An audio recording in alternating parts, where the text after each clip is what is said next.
നമ്മൾ നമ്മുടെ വിഷയത്തിന്റെ പ്രധാനപ്പെട്ട ഒരു മേഖലയിലേക്ക് കടക്കുകയാണ്. മക്കയിൽ നിന്ന് മദീനയിലേക്ക് പുണ്യ റസൂൽ കരീം സല്ലല്ലാഹു അലൈഹി വസല്ലം ഹിജ്റ പോവുകയാണ്. ആ ഹിജ്റയിലാണ് അബൂബക്കർ സിദ്ദീഖ് റളിയല്ലാഹു അൻഹുവിന്റെ ഏറ്റവും പ്രധാനപ്പെട്ട പങ്ക്, ഏറ്റവും പ്രധാനപ്പെട്ട പങ്കാളിത്തം.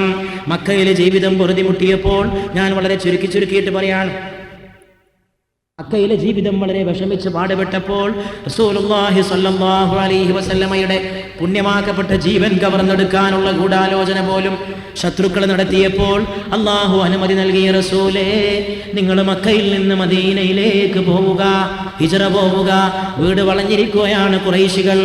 വീട് വളഞ്ഞ ഖുറൈശികൾ നബി തിരുമേനി സ്വല്ലല്ലാഹു അലൈഹി വസല്ലമയെ വകവരുത്താൻ വേണ്ടിയിട്ടുള്ള ഗൂഢാലോചനയിൽ മുഴുകിയിരിക്കുകയാണ്. എല്ലാവരുടെയും കയ്യിൽ വാളുണ്ട്.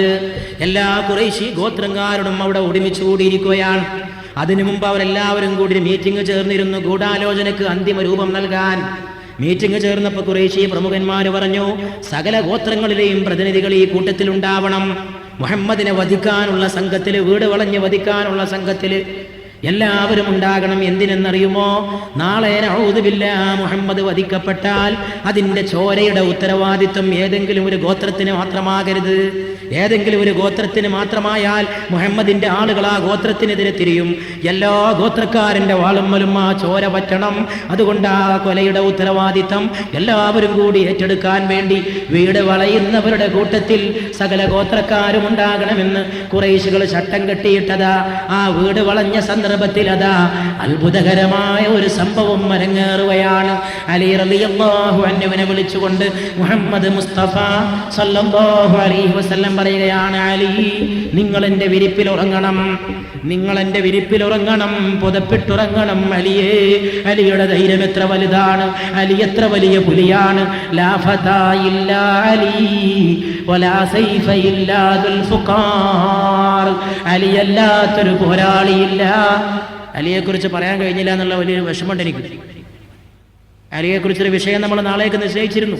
സമയം കിട്ടുമെന്ന് എനിക്കറിയില്ല, കഴിഞ്ഞാൽ പറയാം, അല്ലെങ്കിൽ മറ്റൊരവസരത്തിൽ പറയാം. ആ പരാക്രമി, ആ പണ്ഡിതൻ, ആ കവി, ആ ചിന്തകൻ, എല്ലാ ഗുണങ്ങളും അടങ്ങിയ ഫാത്തിമാന്റെ പൊന്നോമന ഭർത്താവായ റസൂലുള്ളാഹിന്റെ ജമാതാവായ അലിയാർ തങ്ങൾ, ഹസൻ ഹുസൈനാരുടെ പിതാവായ അലിയാർ തങ്ങൾ കർബലയുടെ അങ്കക്കളരിയിൽ ചോര കൊടുത്ത് ദീനിനെ വളർത്തിയെടുത്ത ഹുസൈന്റെ പിതാവായ അലി ഇബ്നു അബീ താലിബ്, ഇമാമുൽ മശാരിഖ് വൽ മഗാരിബ്, സയ്യിദുനാ അലി ഇബ്നു അബീ താലിബ്, അലി റളിയല്ലാഹു തആല അൻഹു വദാ വിരിപ്പിൽ കിടന്നുറങ്ങുകയാണ്. ആ അവസരത്തിൽ അല്ലാഹുവിന്റെ റസൂൽ ഇപ്പോ വീട് വിട്ടിറങ്ങണം. എങ്ങനെ ഇറങ്ങണം? ശത്രുക്കൾ വളഞ്ഞിരിക്കുകയാണ്, എല്ലാവരും വളഞ്ഞിരിക്കുകയാണ്. കൊല്ലണം, കൊല്ലണം. ചോര മണക്കുന്ന ശത്രുക്കൾ വന്ന് നിൽക്കുകയാണ്, ഒരുങ്ങി നിൽക്കുകയാണ്. ആ സമയത്തും അലിയെ വിരിപ്പിൽ കിടത്തുന്ന നേരത്തും അല്ലാഹുവിന്റെ റസൂൽ അലിയെ വിളിച്ചുകൊണ്ട് ഒരു കിഴി കയ്യിൽ ഏൽപ്പിച്ചു കൊടുക്കുകയാണ്. അലി റളിയല്ലാഹു അൻഹു ആ കിഴി കയ്യിൽ വാങ്ങിക്കൊണ്ട് ചോദിച്ചു, യാ റസൂലല്ലാഹ്, എന്താണ് ഈ കിഴി? ആരുടേതാണ് ഈ കിഴി? ആർക്കാണ് ഈ കിഴി?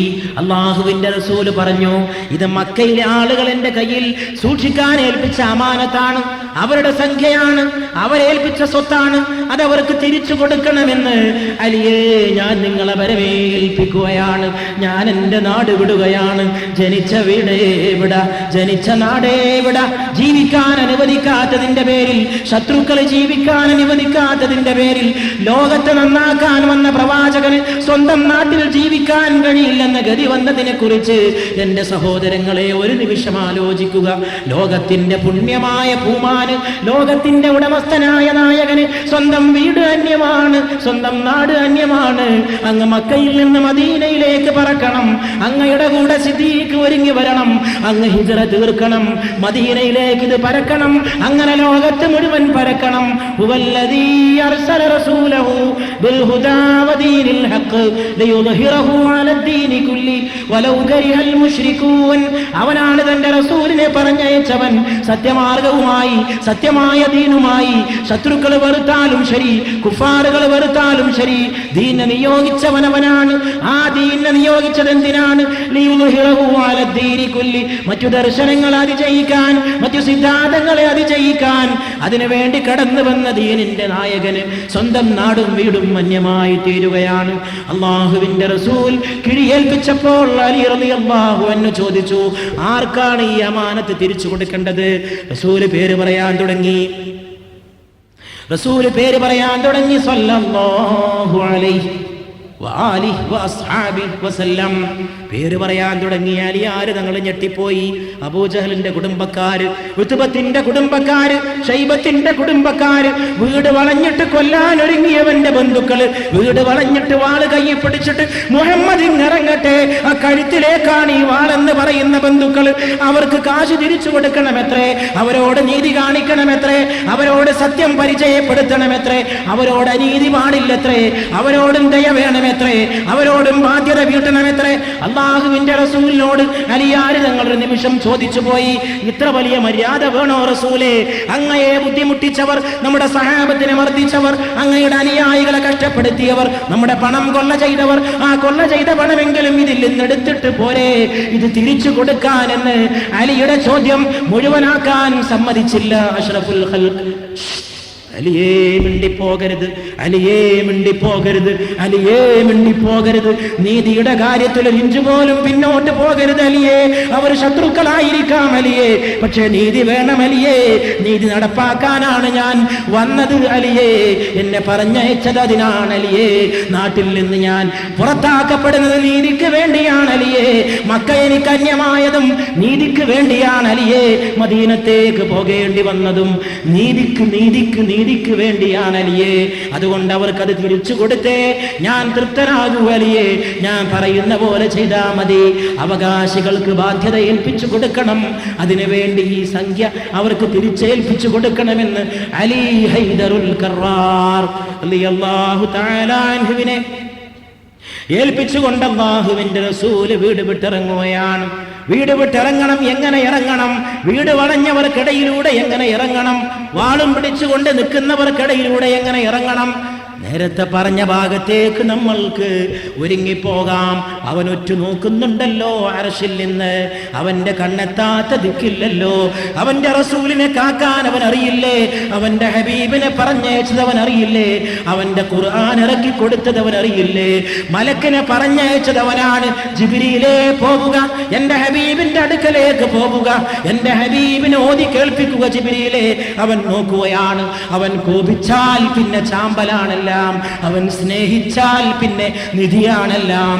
അതുകൊണ്ട് അവന്റെ സ്നേഹമാണ്, അവന്റെ കോപമാണ്. അല്ലാഹു നോക്കുകയാണ്. ഇന്നല്ലാഹ വ മലായികതഹു യുസല്ലൂന അലൻ നബി. അവനും അവന്റെ മലക്കുകളും ഈ നബിക്ക് സലാത്ത് ചൊല്ലുന്നുവെന്ന് അവൻ അറിയിച്ചു കൊടുത്ത നബിയാണ്. അവൻ അറിയിച്ചു കൊടുത്ത നബിയാണ്. അവൻ അറിയിച്ചു കൊടുത്ത നബിയാണ്. ബദറിൽ നിന്നുകൊണ്ട് ഈ നബി പ്രാർത്ഥിച്ചതാണ്, റബ്ബേ ഈ സംഘത്തെ തോൽപ്പിക്കരുത് റബ്ബേ, ഈ സംഘത്തെ തോൽപ്പിക്കരുത് റബ്ബേ. ഇക്ബാലിന്റെ ഭാഷയിൽ പറഞ്ഞാൽ നബിയുടെ ദുആക്ക് ആമീൻ ചൊല്ലിയതെന്ന് വാളുകളാണ്. നബി ദുആ ചെയ്തപ്പോൾ അല്ലാമാ ഇക്ബാൽ പറയുകയാണ്, വാളുകൾ ആമീൻ ചൊല്ലി, ആമീൻ ആമീൻ ആമീൻ. തോൽപ്പിക്കരുത് റബ്ബേ, ഞങ്ങളെ ജയിപ്പിക്കണം റബ്ബേ, തൗഹീദ് ഉയരണം റബ്ബേ. ഈ സംഘം തോറ്റാൽ പിന്നെ നിന്റെ ദീന് പറയാൻ ആളുണ്ടാവില്ല റബ്ബേ എന്ന് പറഞ്ഞപ്പോൾ ആമീൻ ആമീൻ ആമീൻ എന്ന് വാളുകൾ ചൊല്ലിയില്ലയോ എന്ന് ഹസ്രത്ത് ഹക്കീമെ ഉമ്മത്ത് അല്ലാമാ ഇക്ബാൽ പറഞ്ഞതോർക്കുക. ആ ഘട്ടത്തിൽ, ബദറിന്റെ ഘട്ടത്തിൽ അല്ലാഹുവിന്റെ റസൂൽ കണ്ണീരോടുകൂടി പ്രാർത്ഥിച്ചപ്പോൾ അല്ലാഹു മറുപടി നൽകിയത്രേ. അല്ലാഹു മറുപടി അറിയിച്ചു കൊടുത്തത്രേ, നബിയെ ഞാൻ ആയിരങ്ങളായ മലക്കുകളെ ഭൂമിയിലേക്ക് പറഞ്ഞയക്കുകയാണ് നിങ്ങളെ സഹായിക്കാൻ. ബദറിൽ അവരുണ്ടാകും, ബദറിൽ അവർ പടവെട്ടും, ബദറിൽ അവർ കാവലായിരിക്കും. പേടിക്കേണ്ട നബിയേ, ഞാനില്ലേ നബിയേ എന്ന് പറഞ്ഞു. ബദറിന്റെ യുദ്ധക്കളത്തിൽ അബൂജഹൽ കൊല ചെയ്യപ്പെട്ട് കിടക്കുകയാണ്.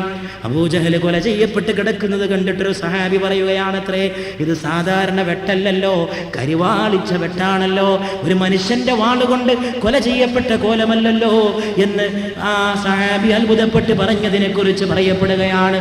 മലക്കുകളിൽപ്പെട്ട പ്രമുഖനായ മീകായീൽ അലൈഹിസ്സലാം, മീകായീൽ ഇടിമിന്നലിന്റെ മീകായീൽ, ഇടിമിന്നലിന്റെ മീകായീൽ, മേഘഗർജനത്തിന്റെ മീകായീൽ, ആകാശഗോളങ്ങളിലൂടെ ശബ്ദം മുഴക്കുന്ന കൊടുക്കുന്ന മീകായീലിനെ, ഇടിമിന്നലിന്റെ ഉത്തരവാദിത്തം ഏൽപ്പിക്കപ്പെട്ട മീകായീൽ, ആ മീകായീലിന്റെ വീട്ടിലാണത്രേ അബൂ ജഹൽ ലഅനത്തുല്ലാഹി അലൈഹി കൊല ചെയ്യപ്പെട്ടത് എന്ന് പറയപ്പെടുകയാണ്. അങ്ങനെയുള്ള സംഭവങ്ങൾ എന്തൊക്കെ സഹിച്ചു, എന്തൊക്കെ സംഭവങ്ങൾ കണ്ടു.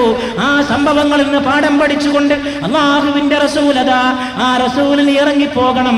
എന്ത് കാവൽ, ആരുടെ കാവൽ, എങ്ങോട്ട് പോകണമെന്നധികം ചിന്തിക്കേണ്ടി വന്നില്ല. ഷാഹത്തിൽ വുജൂഹ്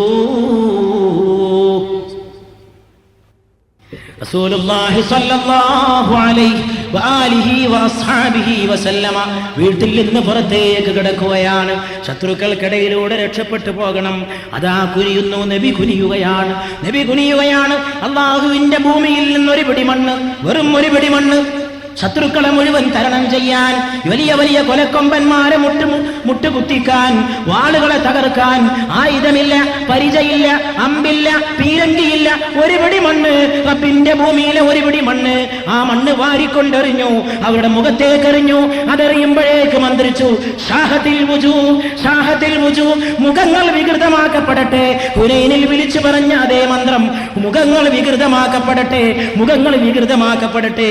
പിന്നെ എന്ത് നടന്നു എന്ന് ചോദിക്കരുത്, അല്ലാഹു നടത്തി എന്ന് മാത്രം വിശ്വസിക്കുക. കൂടുകൾക്കിടയിലൂടെ, ശത്രുക്കൾക്കിടയിലൂടെ രാജകുമാരൻ നടന്നുപോയി.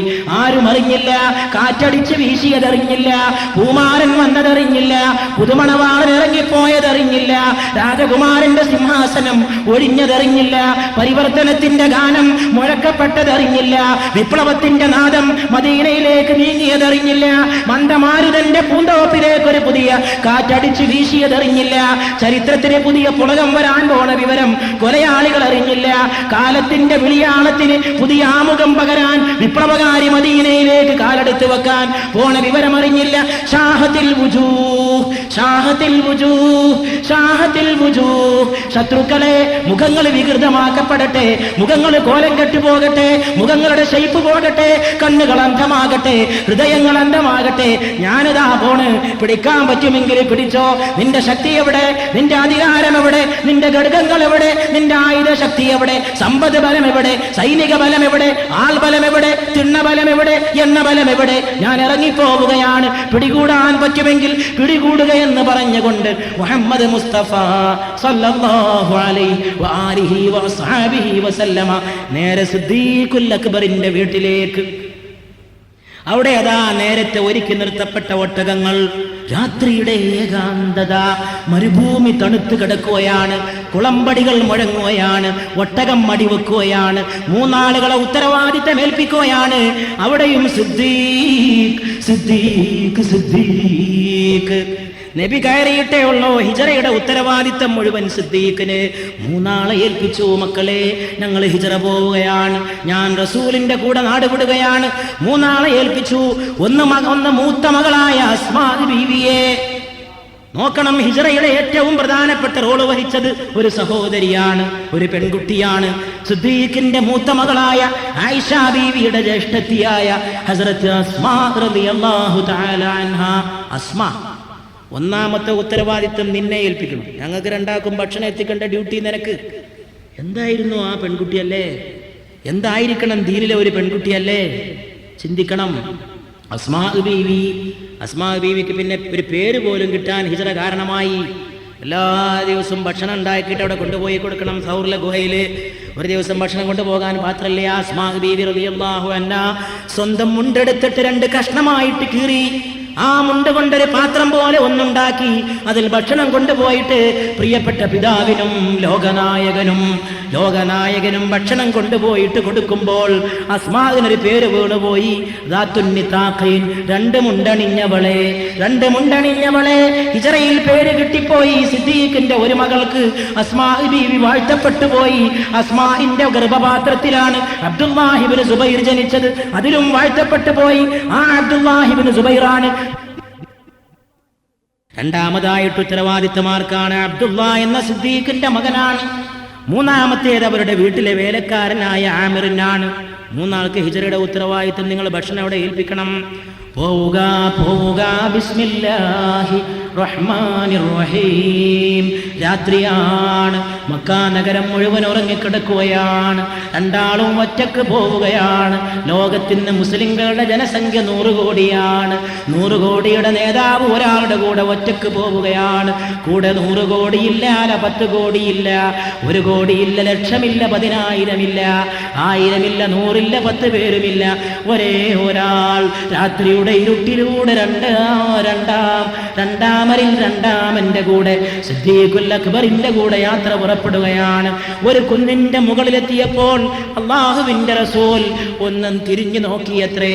കഅബ ശരീഫ്, എന്നെ ജനിപ്പിച്ച മക്ക, ഞാൻ ജനിച്ചു വീണ നാട്, ഞാൻ കളിച്ചു വളർന്ന നാട്, ഞാൻ എല്ലാം അറിഞ്ഞ നാട്. ജനിച്ച നാടിനോട് സ്നേഹം ഏത് മനുഷ്യന്റെ രക്തത്തിലുള്ളതാ? അത് പുസ്തകം എഴുതിണ്ടാക്കേണ്ടതൊന്നുമല്ല, അത് മനുഷ്യന്റെ ചോരയിലുള്ളതാ. ഹിജ്റയിൽ വരെ അതുണ്ട്.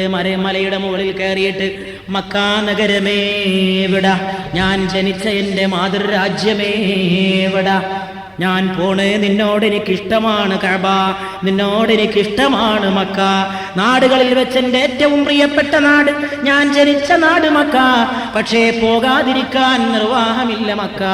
ഞാൻ എൻ്റെ ആദർശത്തിന്, ദീനിന് വേണ്ടി മദീനക്ക് പോകാൻ ഞാൻ ബാധ്യസ്ഥനാണ്. അതുകൊണ്ട് ഞാൻ പോവുകയാണ്. മക്ക നഗരമേ വിട. കുട്ടിക്കാലം ഓർക്കാത്തവരുണ്ടോ? ഗൾഫിലെത്തിയിട്ട് നാട്ടിലേക്ക് വരുമ്പോൾ വിമാനം കരിപ്പൂരിൽ ഇറങ്ങുമ്പോഴേക്ക്, മലപ്പുറത്തിന്റെ തെങ്ങിന്റെ തല കാണുമ്പോഴേക്ക് ഗൾഫിലെ സഹോദരന്റെ ഹൃദയം തുടികൊട്ടുകയാണ്. പറന്ന നാടേ, എന്തുണ്ടായിട്ടെന്താ കാര്യം? നാട്ടിലെ കഞ്ഞി, നാട്ടിലെ ഉമ്മ വിളമ്പിത്തരുന്ന ചമ്മന്തി, നാട്ടിലെ ഓമന മക്കളുടെ കളിച്ചിരി, നാട്ടിലെ മദ്രസ, നാട്ടിലെ പള്ളി, നാട്ടിലെ ചുറ്റുപാട്, നാട്ടിലെ ഗ്രാമത്തിലെ അങ്ങാടിക്കവല, അവിടുത്തെ മയമാക്കാന്റെ ചായമക്കാൻ, അത് അബൂദാബിയിൽ എവിടെ കിട്ടാൻ, അത് അമേരിക്കയിൽ എവിടെ കിട്ടാൻ, അത് ബോംബെയിൽ പോലും എവിടെ കിട്ടാൻ? പറന്ന നാടേ, എൻ്റെ പറന്ന നാടേ, എൻ്റെ കുഞ്ഞുകാലം ഞാൻ ചെലവഴിച്ചത് ദൗലത്ത് ബിലേലോ, യശോഹറത്ത് ബിലേലോ, ദൗലത്ത് ബിലേലോ, യശോഹറത്ത് ബിലേലോ, ഭലേ छीन लो मुझसे मेरी जवानी, मगर मुझको लौटा दो बचपन का सावन, वो कागज की कश्ती वो बारिश का पानी. എൻ്റെ സമ്പത്ത് കൊണ്ടുപോയിക്കോ, എൻ്റെ സൽപ്പേര് കൊണ്ടുപോയിക്കോ, എൻ്റെ പണം കൊണ്ടുപോയിക്കോ, എൻ്റെ പ്രശസ്തി കൊണ്ടുപോയിക്കോ, പകരം എനിക്ക് തിരിച്ചു തരുമോ എൻ്റെ കുഞ്ഞുനാളിലെ കടലാസ് തോണി? മഴ വരുമ്പോൾ എൻ്റെ വീട്ടിൻ്റെ അടുക്കളയുടെ അകത്തൂടെ ഒഴുകിപ്പോകുന്ന ഇടവഴി വെള്ളത്തിൽ ഞാൻ ഇറക്കാറുണ്ടായിരുന്ന കടലാസ് തോണി, എൻ്റെ കൂടെ കളിച്ച എൻ്റെ കൂട്ടുകാരൻ, അതെനിക്ക് തിരിച്ചു തരുമോ? ഓ കാഗസ് കി കഷ്തി, ആ കടലാസിന്റെ തോണി, വ ബാരിശ് ക പാനി, അതിറക്കുന്ന മഴവെള്ളം, അതെനിക്ക് തിരിച്ചു നൽകുമെങ്കിൽ പണം നീ എടുത്തോ, എൻ്റെ സമ്പത്ത് കൊണ്ടുപോയിക്കോ, എൻ്റെ പ്രശസ്തി കൊണ്ടുപോയിക്കോ എന്നൊരു കവി പാടിയ പോലെ കുഞ്ഞുനാളുകളും മാതൃരാജ്യവും ഓർക്കാത്തവരാരുണ്ട് മനുഷ്യർക്കിടയിൽ? അല്ലാഹുവിന്റെ റസൂൽ കഅബക്ക് നേരെ നോക്കിയിട്ട് പറഞ്ഞു, വട കഅബ ശരീഫ്, വട കഅബ ശരീഫ്, വട മക്ക ശരീഫ്. മദീനയിലേക്ക് യാത്രയായി. രണ്ടാളും സൗർ ഗുഹയിലെത്തി. സിദ്ദീഖേ, നിങ്ങൾ സൗർ ഗുഹയിൽ എൻ്റെ കൂട്ടുകാരനാണ്, നാളെ ഹൗദുൽ കൗസറിലും നിങ്ങൾ എൻ്റെ കൂട്ടുകാരനാണ് എന്ന് പറഞ്ഞ് സൗർ ഗുഹയിലെത്തി. രണ്ടാളും അവിടെ ഇരുന്നു. ഖുർആൻ ആ സംഭവത്തെ കുറിച്ച് പറഞ്ഞു. ഖുർആൻ ഏതെങ്കിലും ഒരു സഹാബിയെ ഉദ്ദേശിച്ചുകൊണ്ട് ഒരു ആയത്ത് ഇറക്കിയിട്ടുണ്ടെങ്കിൽ അത് സിദ്ദീഖുൽ അക്ബറിനെയാണ് പ്രധാനമായിട്ട് ഉദ്ദേശിച്ചത്. വാഴ്ത്തി പറയാൻ, ഗുഹയിലെ രണ്ടാളിൽ രണ്ടാമൻ ഇത് യഖൂലു ലി സാഹിബി, തന്റെ കൂടെയുള്ളവനോട് പറയുന്ന നേരം, ലാ തഹ്സൻ ഇന്നല്ലാഹ മഅനാ, വ്യസനിക്കേണ്ട, അല്ലാഹു നമ്മോടൊപ്പമുണ്ട്. സൗർ ഗുഹയിൽ അവരെത്തി. പാമ്പുകളോടുന്ന ഗുഹയാണ്, പ്രാവുകൾ പാർക്കുന്ന ഗുഹയാണ്, 8 കാലി വലവെക്കുന്ന ഗുഹയാണ്. അതിലാണ് പോയിട്ട് പാർക്കേണ്ടത്. 3 രാത്രിയാണ് സൗർ ഗുഹയിൽ പാർത്തത്. 3 രാത്രി. സിദ്ദീഖുൽ അക്ബർ ഗുഹയുടെ വക്കത്തെത്തിയപ്പോ പറഞ്ഞു, അല്ലാഹുവിന്റെ റസൂലേ ഒന്ന് നിൽക്കണം. എന്താ സിദ്ദീഖേ? ആദ്യം ഞാൻ കയറാം, ആദ്യം ഞാൻ കയറിയിട്ട് അപകടം വല്ലതുമുണ്ടോ എന്ന് പരിശോധിച്ചിട്ട് പുറത്തിറങ്ങിയിട്ട് അങ്ങ് കയറിയാൽ മതി. ഗുഹയിൽ ഞാൻ കയറിയിട്ട് ഗുഹ ഒന്ന് പരിശോധിക്കട്ടെ. സിദ്ദീഖ് ഗുഹയൊക്കെ കയറി പരിശോധിച്ച ശേഷം പറയുന്നു, വന്നാലും കുനിഞ്ഞു കടന്നാലും രാജകുമാരനെ പാർക്കാൻ ഗുഹയാണ്. കിസ്റയുടെയും കൈസറിന്റെയും രാജാക്കന്മാർ സിംഹാസനത്തിൽ ഉറങ്ങുമ്പോൾ അല്ലാഹു എന്ന ലോകരാജാവിന്റെ പ്രിയപ്പെട്ട ദൂതനായ രാജകുമാരൻ ഗുഹക്കകത്ത് പാർക്കണമെത്രേ. ഇരുട്ടുള്ള ഗുഹയിൽ 3 രാത്രി കഴിഞ്ഞ് കൂടണമെത്രേ. അവിടെ സിദ്ദീഖിന്റെ മടിയിൽ തല ചായ്ക്കണമെത്രേ. മെല്ലെ ഒന്ന് മയങ്ങിപ്പോയി ഉറക്കിൽ, മെല്ലെ ഒന്ന് മയങ്ങിപ്പോയി അല്ലാഹുവിന്റെ റസൂൽ. പാമ്പിനറിയില്ലല്ലോ ഗുഹക്കകത്ത് പാമ്പുണ്ട്, സൗർ ഗുഹയിൽ പാമ്പുണ്ട്. ഇന്നും ഹജ്ജാജികൾക്ക്, ഭാഗ്യമുള്ള ഹജ്ജാജികൾക്ക് സൗർ ഗുഹ കാണുമ്പോൾ ഞെട്ടിത്തെറിക്കുന്നു, കൽബ് അത്ഭുതപ്പെടുകയാണ്. എങ്ങനെ ഈ മല കയറിയവർ, എങ്ങനെ ഈ ഗുഹക്കകത്ത് കയറിയവർ? ഈ ദീനിന്റെ ഒരു സുഖവും ഒരു സൗന്ദര്യവും ഒരു സത്യസന്ധതയല്ലേ? ഇതൊക്കെ ഉണ്ടല്ലോ, ഒന്നും ഭൂമിയിലല്ലേ? ഇത് പഴങ്കഥയല്ലല്ലോ, ഐതിഹ്യമല്ലല്ലോ. ആദ്യം വഹി വന്ന മലയുണ്ട്, ഗുഹയുണ്ട്. ഇന്നും ജബലുർ റഹ്മയിലെ ഹിറാ ഗുഹ, ഹജ്ജിന് പോയിരുന്ന മലയുണ്ടെന്നും മലയുടെ ഗുഹയുണ്ടെന്ന് സൗർ ഗുഹ. ജനിച്ച നാടുണ്ടെന്ന്, ജനിച്ച വീടിന്റെ സ്ഥലം വരെ ഉണ്ടെന്നും ഇപ്പോഴും മക്കത്ത്. വഫാത്തായ സ്ഥലമുണ്ട്, ആയിഷാ ബീവിയുടെ വീട്ടിൽ അവിടെ റൗദാ ഷരീഫ് ഉണ്ട്. എങ്ങനെ ഇതിനൊക്കെ നിഷേധിക്കുക? എങ്ങനെ ഇതിനൊക്കെ തള്ളിക്കളയുക? അങ്ങനെയൊക്കെ ഉണ്ടായിട്ടും എങ്ങനെ ഇതിനൊക്കെ തെറ്റിയിട്ടൊരു മനുഷ്യൻ ഈ ഭൂമിയിൽ ജീവിക്കുക? എല്ലാം കണ്ണിന്റെ മുമ്പിൽ സത്യങ്ങളായിട്ട് നിലകൊള്ളുകയാണ്. ആ സൗർ ഗുഹയിൽ 2 ആളും കിടന്നിട്ട് സിദ്ദീഖിന്റെ മടിയിൽ അല്ലാഹുവിന്റെ റസൂൽ തലചായ്ച്ച് കിടക്കുകയാണ്. തലചായ്ച്ച് കിടക്കുന്ന നേരത്ത് പാമ്പ് വന്നിട്ട് സിദ്ദീഖിന്റെ കാലിൽ കൊത്തി. വേദന കൊണ്ട് സിദ്ദീഖ് പൊളയുകയാണ്. പക്ഷേ ആ വേദനയല്ല വലിയ വേദന. ഈ വേദന കൊണ്ട് ശരീരം ഇളകുമ്പോൾ മടിയിൽ കിടക്കുന്ന രാജകുമാരൻ ഉണരുമോ? സയ്യിദുൽ കൗനൈൻ, സയ്യിദുൽ കൗനൈൻ, സയ്യിദുൽ കൗനൈൻ, ലോകങ്ങളുടെ നായക, മടിയിൽ കിടക്കുന്ന നായക, ഉണരല്ല നായക. എന്റെ വേദന കൊണ്ട് ഞാൻ എന്റെ ശരീരം ഇളക്കുമ്പോൾ ഉറക്കിൽ നിന്ന് വരുതരുതേ നായക, ഉറങ്ങിക്കളയണേ നായക. എന്റെ കണ്ണീരങ്ങയുടെ മേൽ ഇറ്റിപ്പോകാതിരിക്കണേ നായക. കണ്ണീരെങ്ങനെ വിറ്റാതിരിക്കാൻ? സിദ്ദീഖ് വേദന കൊണ്ട് പൊളയുകയാണ്. വിഷപ്പാമ്പ്, വിഷപ്പാമ്പ്. ആരുണ്ട് കാക്കാൻ? ആരുണ്ട് മരുന്നിനോടാൻ? ആരുണ്ട് കൂട്ടു നൽകാൻ? ആരുണ്ട് കൂട്ടുകാരൻ? ആരുമില്ല. ഗുഹയിൽ അല്ലാഹുവിന്റെ റസൂൽ കണ്ണുനീര് ഇറ്റിറ്റിറ്റ് അല്ലാഹുവിന്റെ റസൂലിന്റെ പൂമുഖത്തേക്കൊരിറ്റ് കണ്ണുനീര് തുള്ളി വീണപ്പോൾ സിദ്ദീഖിന്റെ മടിയിൽ കിടന്ന് ഉണർന്നുകൊണ്ട് ചോദിച്ചു, പ്രിയപ്പെട്ട സിദ്ദീഖ്, പ്രിയപ്പെട്ട അബൂബക്കർ, അങ്ങേക്കെന്ത് പറ്റി? അങ്ങേക്കെന്ത് പറ്റി? പാമ്പ് കടിച്ച വിവരം സിദ്ദീഖുൽ അക്ബർ പറയേണ്ട താമസം. അവിടുത്തെ വിശുദ്ധമായ ഉമിനീർ, അവിടുത്തെ വിശുദ്ധമായ ഉമിനീർ. സഹീഹ് ബുഖാരിയിലാ പറഞ്ഞത്, യുദ്ധം കൊടുമ്പിരിക്കൊള്ളുന്ന സമയത്ത് തോൽവി ഉറപ്പാവുന്നുള്ള ഘട്ടത്തിൽ സഹാബാക്കൾ ഒടുക്കത്തൊരടവുണ്ടായിരുന്നു. പറഞ്ഞാൽ ഇവിടെയുള്ള 10,000 വിശ്വസിക്കുന്നതിന് ഉറപ്പാണ്. സഹാബാക്കൾക്ക് ഒടുക്കത്തിലടവ്, യുദ്ധം തോൽക്കുന്ന കണ്ടാൽ വിഷമം ബേജാറും ഇങ്ങനെ വന്ന് നിൽക്കുന്ന സമയത്ത് എന്താണെന്നറിയോ? ഹബീബായ നബിയുടെ അടുക്കലേ കൂടിയിട്ട് ആ ശരീരം കെട്ടിപ്പിടിച്ചമർത്തിപ്പിടിക്കുക. അവിടുത്തെ പുണ്യമായ ശരീരത്തിൽ നിന്ന് വിയർപ്പൊഴുകുന്നുണ്ടെങ്കിൽ അത് നാവുകൊണ്ട് സഹാബത്ത് നക്കി കുടിക്കാറുണ്ടായിരുന്നുവെന്ന് സഹീഹ് ബുഖാരി. ഖുർആൻ കഴിഞ്ഞാൽ പിന്നെ ലോക മുസ്ലിമീങ്ങൾക്ക് ഏറ്റവും വിശ്വസ്തമായ ഒരു ഗ്രന്ഥമുണ്ടെങ്കിൽ അത് സഹീഹ് ബുഖാരി. ആ സഹീഹ് ബുഖാരിയിൽ റിപ്പോർട്ട് ചെയ്യപ്പെട്ട ഹദീസാണ്. ആ വിയർപ്പ് ആശ്വാസമാണ്, അത് സിദ്ധ ഔഷധമാണ്. അതിനെ വിയർപ്പ് എന്ന് വിളിക്കാൻ പാടില്ല. ഞാൻ വിളിക്കുന്നത് എനിക്ക് വേറെ ഭാഷ അറിയാത്തതുകൊണ്ടാണ്. അതിനെ വിയർപ്പ് എന്ന് ഞാൻ വിളിക്കുന്നത് എനിക്ക് വേറൊരു ഭാഷ പഠിപ്പിക്കാത്തതുകൊണ്ടാണ്. അള്ളാഹുവിൻ്റെ റസൂലിൻ്റെ ശരീരത്തിന് പൊടിയുന്ന സാധനത്തിന് വേറൊരു ഭാഷ അള്ളാഹ് എനിക്ക് പഠിപ്പിച്ചിരുന്നെങ്കിൽ ഞാനതിനെ മനുഷ്യൻ്റെ വിയർപ്പ് എന്ന് വിളിക്കൂലായിരുന്നു. പക്ഷെ വേറൊരു ഭാഷ അറിയാത്തതുകൊണ്ട് ഞാൻ വിയർപ്പ് എന്ന് പറയണം. ആ വിയർപ്പ് അതിനെ ബഹുമാനപ്പെട്ട സഹാബികൾ നാവുകൊണ്ട് നക്കി കുടിക്കാറുണ്ടായിരുന്നുവെന്ന് സഹീഹ് ബുഖാരി. റസൂലുള്ളാഹി സ്വല്ലല്ലാഹു അലൈഹി വആലിഹി വഅസ്ഹാബിഹി വസല്ലം. അപ്പോഴേക്ക് നമുക്ക് മക്കത്തേക്കൊന്ന് തിരിച്ചു പോകാം. അവിടെ ഇപ്പം എന്താ സ്ഥിതി? കൊല്ലാൻ വേണ്ടിയിട്ട് വീട് വളഞ്ഞിരിക്കല്ലേ, നേരം വെളുക്കട്ടെ, നേരം വെളുക്കട്ടെ എന്നും പറഞ്ഞിട്ട് കുറെ ആൾക്കാർ അവിടെ നിൽക്കുന്നുണ്ട്. നേരം വെളുത്തിട്ടില്ല, നേരം വെളുക്കൂല്ല. നേരം വെളുക്കാത്ത ആളോ ഈ കുഴപ്പം മുഴുവൻ. നേരം വെളുത്തിട്ടില്ല, അത് തന്നെയാണ് കുഴപ്പം. അങ്ങനെ നിൽക്കുന്നതിൻ്റെ ഇടയിൽ നേരം വെളുത്തപ്പോൾ നോക്കല്ലേ, ആരാ പുതപ്പിട്ട് കിടക്കണ? മുഹമ്മദ് തന്നെ. പുതപ്പിൽ നിന്നതാ മറ്റൊരു വില്ലാളി വീരൻ ചാടി എഴുന്നേൽക്കുന്നു.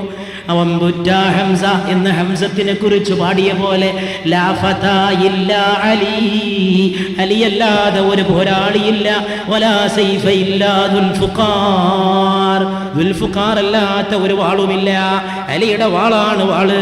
അലി അങ്ങ് എഴുന്നേറ്റു. ചടാ ചാടിയല്ലോ, രക്ഷപ്പെട്ടല്ലോ, പോയി കളഞ്ഞല്ലോ. അബൂജാഹിൽ ദേഷ്യം പിടിച്ച് പുറത്തിറങ്ങിയിട്ട് പറഞ്ഞു, മുഹമ്മദ് രക്ഷപ്പെട്ടിരിക്കുന്നു. 100 ചുവന്ന ഒട്ടകം കിട്ടാൻ മോഹമുള്ളവരുണ്ടോ? പിടിച്ചോണ്ടി. 100 ചുവന്ന ഒട്ടകമാണ് സമ്മാനം. ചുവന്നൊട്ടകം. അബൂജാഹിലിന് അപ്പോഴും കളറ് നല്ല ഓർമ്മ ഉണ്ട്. ചുവന്നൊട്ടകം കളറേ ചുവപ്പ്. അതിന് നല്ല വിലയായിരുന്നു അറബികൾക്കിടയിൽ. അത് തരാ, ചുവന്ന ഒട്ടകം തന്നെ തരാ, 1 അല്ല 2 അല്ല 100 എണ്ണം തരാ, അതിനെ നിങ്ങൾക്കൊന്നിച്ച് സമ്മാനമായിട്ട് തരാം. അപ്പോൾ ഒരാൾ പോയിട്ട് ചോദിച്ചു, കാര്യം തന്നെ നിങ്ങൾ ഈ പറയണത്? ഒരു ഖുറൈശി, നിങ്ങൾ വെറുതെ പറയും 100 ഒട്ടകമൊക്കെ എവിടുന്ന് കിട്ടാനാണ്? അബൂജാഹിലല്ല, മൂപ്പരുടെ പേര് അംർ ഇബ്നു ഹിഷാമാണ്. അബൂജാഹിൽ സഹാബികൾ കൊടുത്ത 1-ാം നമ്പർ ടൈറ്റിലാണ്, വിഡ്ഢികളുടെ നായകൻ. അപ്പോൾ റസൂലുള്ളാഹി സ്വല്ലല്ലാഹു അലൈഹി വസല്ലമയുടെ തല കൊണ്ടെന്ന് വന്നാൽ 100 ഒട്ടകം. ശരി തന്നെയാണോ ചോദിച്ചു ഒരാൾ. ശരിയാണോ? എന്താ എനിക്ക് പൂതിയുണ്ടോന്ന് ചോദിച്ചു. ചെറിയ പൂതിയുണ്ട്, ചുവന്ന ഒട്ടകത്തിന് നടന്നു. പുറപ്പെട്ടോ. അങ്ങനെ ഒരാളതാ കുതിരപ്പുറത്ത് പുറപ്പെടുകയാണ്. സുറാഖ പുറപ്പെടുകയാണ്. 100 ഒട്ടകം, 100 ഒട്ടകം, 100 ഒട്ടകം, മനസ്സ് മുഴുവൻ 100 ഒട്ടകം. ഒട്ടകത്തിനോടുള്ള പൂതി കൊണ്ട്, ദുനിയാവിനോടുള്ള പൂതി കൊണ്ട് സത്യനായകനെ പിടിച്ചു കൊടുക്കാൻ സുറാഖ പുറപ്പെടുകയാണ്. സുറാഖ പുറപ്പെട്ട് പോണ സമയത്ത് സുറാഖ ഓരോ സ്വപ്നങ്ങൾ കണ്ടു. 100 ഒട്ടകം, 100 ഒട്ടകം, 100 ഒട്ടകം. ഒന്നുമ്മ ഞാന്, മറ്റേതീം എൻ്റെ പെണ്ണുങ്ങള്, എന്നാലും ബാക്കി 98 എണ്ണം ബാക്കി. കുറച്ചെണ്ണത്തുമ്മ മക്കള്, പിന്നെ ബാക്കിയുള്ളത് നാട്ടുകാരടിയില്. ഞാൻ വലിയ കോടീശ്വരൻ, ഞാൻ വലിയ ധനികൻ, ഞാൻ വലിയ പ്രഭുവായിട്ട് മാറും. 100 ഒട്ടകം, 100 ഒട്ടകം. ഓടുകുതിരേ. സുറാഖ കുതിരയെ ഓടിച്ചു. വേഗത്തിലോട് കുതിരേ, പെട്ടെന്ന് ഓട് കുതിരേ. അവിടെ എത്തണം. മുഹമ്മദ് പോയ വഴിയെ നോക്കണം, മുഹമ്മദ് പോയ വഴിയെ നോക്കണം. അപ്പൊ 3 കുട്ടികളുണ്ടല്ലോ, 3 ബിരുദന്മാര് പണി ഏൽപ്പിച്ചിട്ടുണ്ട്. ഹിജറയിൽ ഞങ്ങൾ ഗുഹയിലിരിക്കുമ്പോൾ ഞങ്ങൾക്ക് ഭക്ഷണം കൊണ്ടുവന്ന് തരണം, ഞങ്ങളെ നോക്കണം. അബ്ദുള്ള, അബൂബക്കറിന്റെ മകൻ സിദ്ദീഖ് റളിയല്ലാഹു അൻഹു, അസ്മാ ബീവി, ആമിർ എന്ന വേലക്കാരൻ, 3 ആളും കൂടി ഭക്ഷണം കൊണ്ട് പുറപ്പെടുകയാണ്. ഭക്ഷണം കൊണ്ട് പുറപ്പെടുമ്പോൾ 3-ാമനായ അബ്ദുള്ളാന്റെ പണി നടന്നു പോയ എല്ലാവരുടെയും കാൽപ്പാടുകൾ മരുഭൂമിയിൽ മായ്ക്കുകയാണ്. ഒരു കാലെടുത്ത് വെച്ചാൽ എടുത്തു വെച്ച പാട് മായ്ച്ചു, അടുത്ത കാലെടുത്ത് വെച്ചാൽ അതും മായ്ച്ചു. ശത്രുക്കൾക്ക് വഴി കാണാതിരിക്കാൻ, പോയ വഴി മരുഭൂമിയിൽ കണ്ടുപിടിക്കാൻ അടയാളത്തിന് കാൽപ്പാട് മതി. അത് മായ്ച്ചുകൊണ്ട് അബൂബക്കർ സിദ്ദീഖിന്റെ മകൻ അബ്ദുല്ലാ റളിയല്ലാഹു തആല അൻഹുമാ ഈ 3 ആളുകൾ ഗുഹയിലേക്ക് വരികയാണ്. ഭക്ഷണം അങ്ങനെ ഇടക്കെത്തിക്കൊണ്ടിരിക്കുന്നു. അവർ ഭക്ഷണം കഴിക്കുന്നു. അതിനിടയിൽ സുറാഖ പുറപ്പെട്ടിട്ടതാ ഹിറാ ഗുഹയുടെ വക്കത്തൂടെ ശത്രുക്കൾ പോകുന്നതായിട്ട് സിദ്ദീഖ് കാണുകയാണ്. ഗുഹയുടെ വക്കത്തൂടെ കാൽപ്പാടുകൾ. അപ്പൊ സുറാഖ് എത്തിയിട്ടില്ല, മറ്റു ശത്രുക്കളാണ്. അള്ളാഹുവിന്റെ റസൂൽ ചോദിച്ചു, റസൂലിനോട് സിദ്ദീഖ് ചോദിച്ചു, അവര് നമ്മളെ പിടിക്കുവോ? എന്നെ പിടിക്കുമോ എന്ന വിചാരമല്ല, ഈ വിളക്ക് അണഞ്ഞു പോകുമോ? ഇത് വിളക്കാണ്, സിറാജും മുനീർ. ഇത് ലോകത്തിന്റെ വിളക്കാണ്, ഇത് കത്തിത്തിളങ്ങേണ്ട വിളക്കാണ്. ഇത് അണഞ്ഞു പോകുമോ? സിദ്ദീഖുൽ അക്ബർ ബേജാറായിട്ട് ചോദിച്ചു, അവർ നമ്മെ പിടിക്കുമോ? അപ്പോഴുണ്ട് ഒന്നും സംഭവിക്കാത്ത മട്ടിൽ പറയണ രാജകുമാരൻ, ലാ തഹ്സൻ ഇന്നല്ലാഹ മഅനാ, വിഷമിക്കണ്ട. ഇവിടെ ഒരു 3-ാമന്റെ സിദ്ദീഖേ, അത് മനസ്സിലാക്കണം. നമ്മൾ കണ്ട് തടിയല്ല, ഇവിടെ അള്ളാഹു നമ്മോടൊപ്പമുണ്ട്. ഒരു മുഅ്മിന് ഏത് ബേജാറിലും ഉപയോഗിക്കാൻ പറ്റിയൊരു വർത്താനം അന്ന് കിട്ടി. ബേജാറുണ്ടോ, വിഷമുണ്ടോ, പ്രയാസമുണ്ടോ, തോൽവിയുണ്ടോ, ഇടങ്ങറുണ്ടോ, അള്ളാഹു നമ്മോടൊപ്പമുണ്ട്. പരാജയങ്ങളുണ്ടോ, പരാജയത്തിന്റെ പേരിൽ പരിഹാസങ്ങളുണ്ടോ, പരിഹാസത്തിന്റെ പിന്നാലെ ആക്ഷേപങ്ങളുണ്ടോ, എല്ലാവിധ കുത്തുവാക്കുകളുണ്ടോ, നിനക്ക് ചുറ്റും ശത്രുത പണം പടർത്തി ആടുന്നുണ്ടോ, നിനക്ക് ചുറ്റും എതിരാളികൾ വലം വെക്കുന്നുണ്ടോ, ഇന്നല്ലാഹ മഅനാ. റസൂലുള്ളാഹി സ്വല്ലല്ലാഹു അലൈഹി വസല്ലം പറഞ്ഞു, പിടിക്കൂല, നമ്മളെ പിടിക്കൂല. പുറത്തിറങ്ങി ഗുഹയിൽ നിന്ന് മദീനയിലേക്ക് പോവാൻ. അപ്പോഴേക്ക് സുറാഖയുടെ കുതിര ഏകദേശം അടുത്തെത്തിയിരിക്കുന്നു. സുറാഖയുടെ കുതിര ഇങ്ങനെ അടുത്ത് വരുന്നുകൊണ്ടിരിക്കുമ്പോ സുറാഖയുടെ കുതിര അതാ കണ്ടു, രണ്ടാളെ കണ്ടു. അതാ പോണ് രണ്ട് നേലുകൾ, ഒന്ന് അബൂബക്കർ സിദ്ദീഖ്, അതിന്റെ മുന്നിൽ റസൂലുള്ളാഹി സ്വല്ലല്ലാഹു അലൈഹി വസല്ലം. എന്റെ 100 ഒട്ടകം ഉറപ്പായി എന്ന് വിചാരിച്ചിട്ട് സുറാഖ കുതിരയെ കൂടുതൽ അടിച്ചു. ഓട് കുതിരേ ഓട്, വേഗത്ത്, അതാ കൊണ്ട് രണ്ടാള് പിടിക്കണം. പക്ഷെ അത്ഭുതം എന്ന് പറയട്ടെ, സുറാഖയുടെ കുതിരയുടെ കാലിന്റെ കുളമ്പുകൾ മരുഭൂമിയിൽ ആണ്ടുപോയി. എന്തു പറ്റി? കുതിരയെ അടിച്ചു നോക്കി, കുതിരക്ക് എഴുന്നേൽക്കാൻ കഴിയുന്നില്ല, കുളമ്പുകൾ ആണ്ടുപോയി. കുതിര മെല്ലെ മെല്ലെ ഒന്നെണീറ്റു, കുളമ്പ് ഉയർത്തി കിട്ടി. ഓട് കുതിരേ എന്ന് പറഞ്ഞ രണ്ടാമത്തെ അടി സുറാഖ അടിക്കേണ്ട താമസം. വീണ്ടും അതാ കുതിരയുടെ കുളമ്പ് താഴെ മരുഭൂമിയിൽ വീണുപോയി. അപ്പോഴേക്ക് പിടികിട്ടാവുന്ന അകലത്തിലതാ അള്ളാഹുവിന്റെ റസൂൽ കയ്യുകൊണ്ട് വലിച്ചു കിട്ടാവുന്ന അവസ്ഥയിൽ റസൂൽ തിരിഞ്ഞു നോക്കിയപ്പോൾ സുറാഖ, ജീവൻ പിടിക്കാൻ വന്ന സുറാഖ, തകർക്കാൻ വന്ന സുറാഖ, തന്റെ തലക്ക് വേണ്ടി 100 ഒട്ടകങ്ങളെ മോഹിച്ചു വന്ന സുറാഖ അപ്പോഴുമുണ്ട്. കുതിരയുടെ ഒട്ടകങ്ങൾ കുളമ്പിലാണ്, എഴുന്നേൽക്കാൻ സാധിക്കുന്നില്ല. ആ മരുഭൂമിയിൽ സുറാഖയുടെ കാതിൽ ശബ്ദം മുഴങ്ങി. സുറാഖ നോക്കി വലത്തേക്ക്, ആരാ എന്നെ വിളിക്കണത്? ആരുമില്ലല്ലോ. സുറാഖ ഇടത്തോട്ട് പിന്നെയും നോക്കി, ആരുമില്ലല്ലോ. ആരാ എന്നെ വിളിക്കണത്? പിന്നപ്പോഴേ വിളി മുഴങ്ങി സുറാഖ. പിന്നേക്ക് സുറാഖ തിരിഞ്ഞു നോക്കി, ആരുമില്ലല്ലോ. പിന്നെയും സുറാഖ നോക്കി, എന്താ അത് മരുഭൂമി, എന്ത് കുഴപ്പമാണിത്?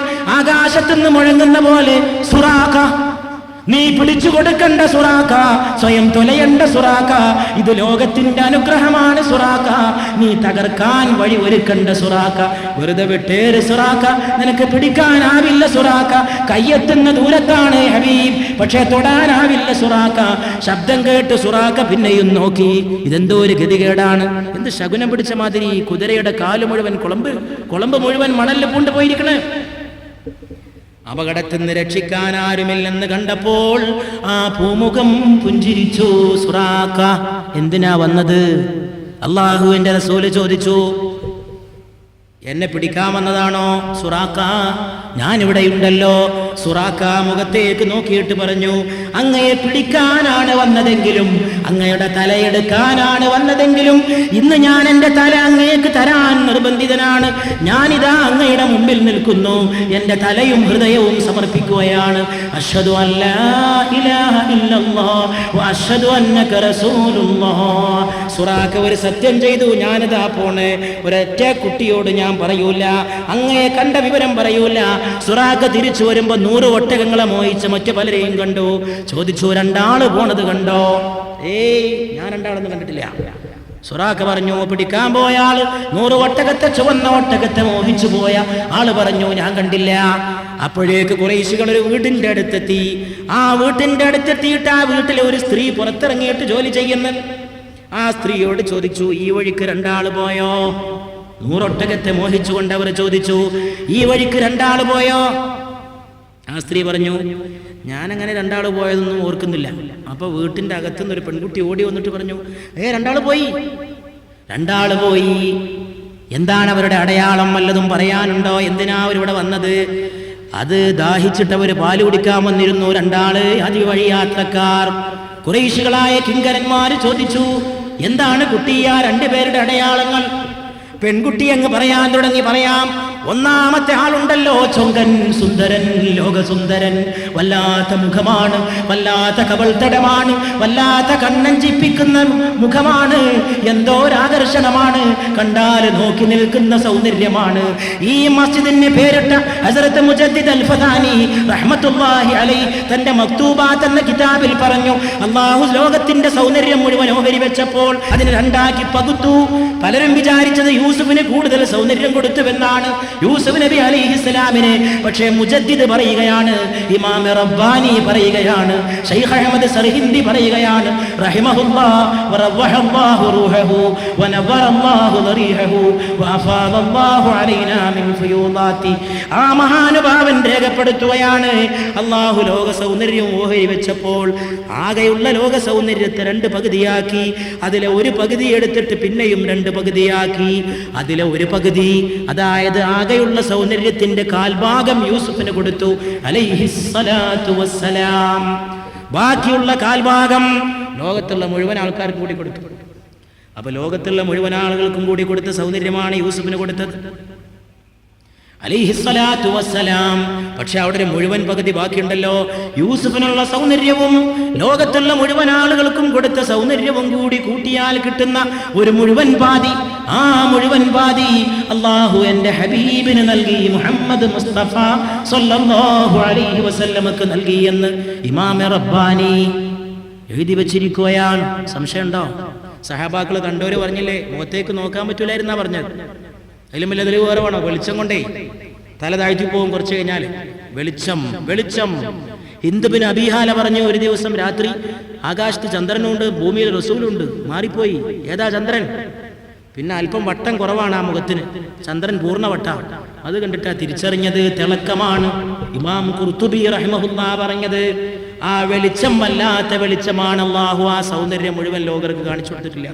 കാണിച്ചു കൊടുത്താൽ കാണാൻ കഴിയില്ല. ഭൂമിയിലെ കണ്ണുകൊണ്ട് ആ പെൺകുട്ടി തന്നെ പറയട്ടെ, വല്ലാത്ത സൗന്ദര്യമാണ് കാണാൻ. പക്ഷേ പിന്നെന്താ അടയാളം? പിന്നെ പറയാം ആ ആളുടെ അടയാളം എന്തോ ഒരു സുന്ദരമായ സംസാരമാണ്. വാക്കുകൾ ഇങ്ങനെ ഒഴുകുകയാണ് മണിമണി പോലെ. പക്ഷേ ഞാൻ പ്രത്യേകമായി ശ്രദ്ധിച്ച ഒന്ന് പറയാം. ഈ പെൺകുട്ടി വിളിച്ചു പറയുകയാണ്. വല്ലാത്ത ഒരു പ്രത്യേകത ഞാൻ ശ്രദ്ധിച്ചു. ഒരു വാക്ക് മൊഴിഞ്ഞിട്ടേ അടുത്ത വാക്ക് മൊഴിയൂ. സംസാരിക്കുമ്പോൾ പിടപെടാന്നിട്ട് പോലെ ഒരു വാക്ക് മൊഴിഞ്ഞിട്ട് അടുത്ത വാക്ക്, വാക്കിന്റെ പിന്നാലെ വാക്ക്, വചനത്തിന്റെ പിന്നാലെ വചനം, മുത്തിന്റെ പിന്നാലെ മുത്ത്. അതാണ് ആ സ്വഭാവം എന്ന് പറയേണ്ട താമസം. ഖുറൈശി വിളിച്ചു പറഞ്ഞു, അത് മുഹമ്മദ് തന്നെ, മുഹമ്മദ് തന്നെ, മുഹമ്മദ് തന്നെ.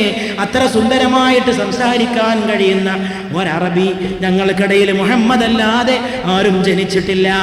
മുന്തഖബ് കർക്കേ നബീനെ അപ്നി ഹിജ്റത്ത് കാ റഫീഖ്, मुंतखब करके नबी ने अपने हिजरत का रफीक कह दिया गोया सिद्दीक से बेहतर नहीं.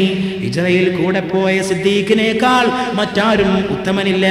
കിസ്നെ സമझा था बजुज़ उसके नबूवत का मजाज गुलशने इस्लाम में उसका जैसा दीदवर नहीं था. वही त्योहार में जब कह रहे थे ये नबी रब हमारे साथ है, सिद्दीक कोई डर नहीं, सिद्दीक कोई डर नहीं, सिद्दीक कोई डर नहीं. सल्लल्लाहु अला मुहम्मद सल्लल्लाहु अलैहि वसल्लम, सल्लल्लाहु अला मुहम्मद सल्लल्लाहु अलैहि वसल्लम. अल्लाहुम्मा सल्लि अला मुहम्मद या रब्बി സല്ലി അലൈഹി വസല്ലം. കഴിഞ്ഞ ദിവസങ്ങളിൽ നമ്മൾ ഒന്നടങ്കം അല്ലാഹുവെ സ്തുതിച്ച പോലെ ഈ അവസാന ദിവസത്തിൽ ഒരുപാട് വട്ടം സ്തുതിക്കുക. പറയാനിടയാക്കിയതിന്, കേൾക്കാനിടയാക്കിയതിന്, കൂടാനിടയാക്കിയതിന്, ദുആക്ക് ആമീൻ ചൊല്ലാനിടയാക്കിയതിന് റബ്ബേ അല്ലാഹുവേ നീ സർവശക്തൻ, അല്ലാഹുവേ നീ സർവജ്ഞൻ, അല്ലാഹുവേ നിന്റേതാണെല്ലാം തമ്പുരാനെ. കബ് സേ ഖടി ഹും യാ റബ്ബ് ഉമീദ് കേ സഹാരെ, കബ് സേ ഖടി ഹും യാ റബ്ബ് ഉമീദ് കേ സഹാരെ. യേ ദിൽ ന ജാനെ മേനെ കിസ് തരഹ് സേ പുകാരെ. ഏതൊക്കെ രീതിയിലാണ് നിന്നെ വിളിച്ചത്, ഏതൊക്കെ പേരിട്ടിട്ടാണ് നിന്നെ വിളിച്ചത് റബ്ബേ. അല്ലാഹുവേ നിന്നെ വിളിച്ചത് എങ്ങനെയാണ് റബ്ബേ? നീ ദുഃഖ കൊടുങ്കാറ്റിൽ ആശ്വാസത്തിന്റെ അത്താണി തന്നവനല്ലയോ റബ്ബേ? ഉപജീവനത്തിന്റെ വഴി മുട്ടിയപ്പോൾ സഹായഹസ്തം കാട്ടിയത് നീയാണ് റബ്ബേ, സഹായം കാണിച്ചത് നീയാണ് റബ്ബേ. മരണത്തിന്റെ വിരഹത്തിന്റെ ദുഃഖത്തിൽ നീയാണ് ഞങ്ങൾക്ക് അത്താണി സൃഷ്ടിച്ചു തന്നത് റബ്ബേ. നീയാണ് ഞങ്ങൾക്ക് ആശ്വാസത്തിന്റെ മന്ത്രമോദി തന്നത് റബ്ബേ. പ്രിയപ്പെട്ടവർ മരണപ്പെട്ടു പോയപ്പോൾ ഞങ്ങൾ വിചാരിച്ചു ഞങ്ങളുടെ ജീവിതം അവസാനിക്കുമെന്ന്. അവരില്ലാതെ ഞങ്ങൾക്ക് എങ്ങനെ ജീവിതം മുന്നോട്ട് പോകാൻ കഴിയുമെന്ന് നീ ഞങ്ങളെ ആശ്വസിപ്പിച്ചു. എല്ലാം മരിക്കുന്നതാണ്, നിങ്ങളും മരിച്ചു പോകുന്നതാണ്. ഇന്നക മയ്യിത്തുൻ വ ഇന്നഹും മയ്യിത്തൂൻ. നീ എല്ലാറ്റിലും ഞങ്ങൾക്ക് ആലംബമായവനാണ് റബ്ബേ. നിന്റെ വിചാരം ഒരാളുടെ കൽബിൽ കടന്നാൽ അത് സൃഷ്ടിക്കുന്നത് മഹാത്ഭുതങ്ങളാണ് തമ്പുരാനെ. ഞങ്ങൾ കേട്ടിരിക്കുന്നു തമ്പുരാനെ, ഒരു സൂഫി ഇന്ത്യ രാജ്യത്ത് ജീവിച്ചത് ഞങ്ങൾ കേട്ടിരിക്കുന്നു റബ്ബേ. ആ സൂഫി ആ കാലഘട്ടത്തിലെ രാജാവിന്റെ ക്ഷണപ്രകാരം ഒരു സദസ്സിലേക്ക് കടന്നു വന്നത് ഞങ്ങൾ ഓർക്കുന്നു റബ്ബേ. ഇന്ത്യ ചരിത്രത്തിലെ മുഹമ്മദ് ബിൻ തുഗ്ലക്കിന്റെ കൊട്ടാരത്തിലേക്ക് ആ സൂഫി കടന്നു വന്നത് ഞങ്ങൾ ഓർക്കുകയാണ് റബ്ബേ. ശൈഖ് ഖുതുബുദ്ദീൻ മുനവ്വർ തന്റെ മകനായ നൂറുദ്ദീന്റെ കൂടെ ആ സദസ്സിലേക്ക് കടന്നു വന്നത് ഞങ്ങൾ ഓർക്കുന്നു റബ്ബേ. രാജാവ് സിംഹാസനത്തിൽ ഇരിക്കുകയാണ്, പെണ്ണുങ്ങൾ വെഞ്ചാമരം വീശുകയാണ്, രാജകിങ്കരന്മാർ കാത്തു നിൽക്കുകയാണ്. സൂഫി കണ്ടപ്പോൾ തന്നെ വിളിച്ചു പറഞ്ഞത്രേ,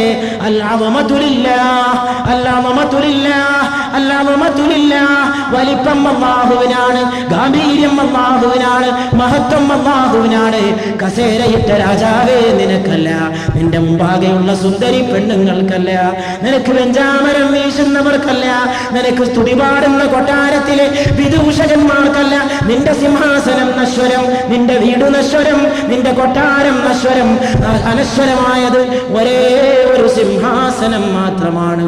അല്ലാഹു ലാ ഇലാഹ ഇല്ലാ ഹുവൽ ഹയ്യുൽ ഖയ്യൂം ലാ തഖുദുഹു സിനതും വലാ നൗം.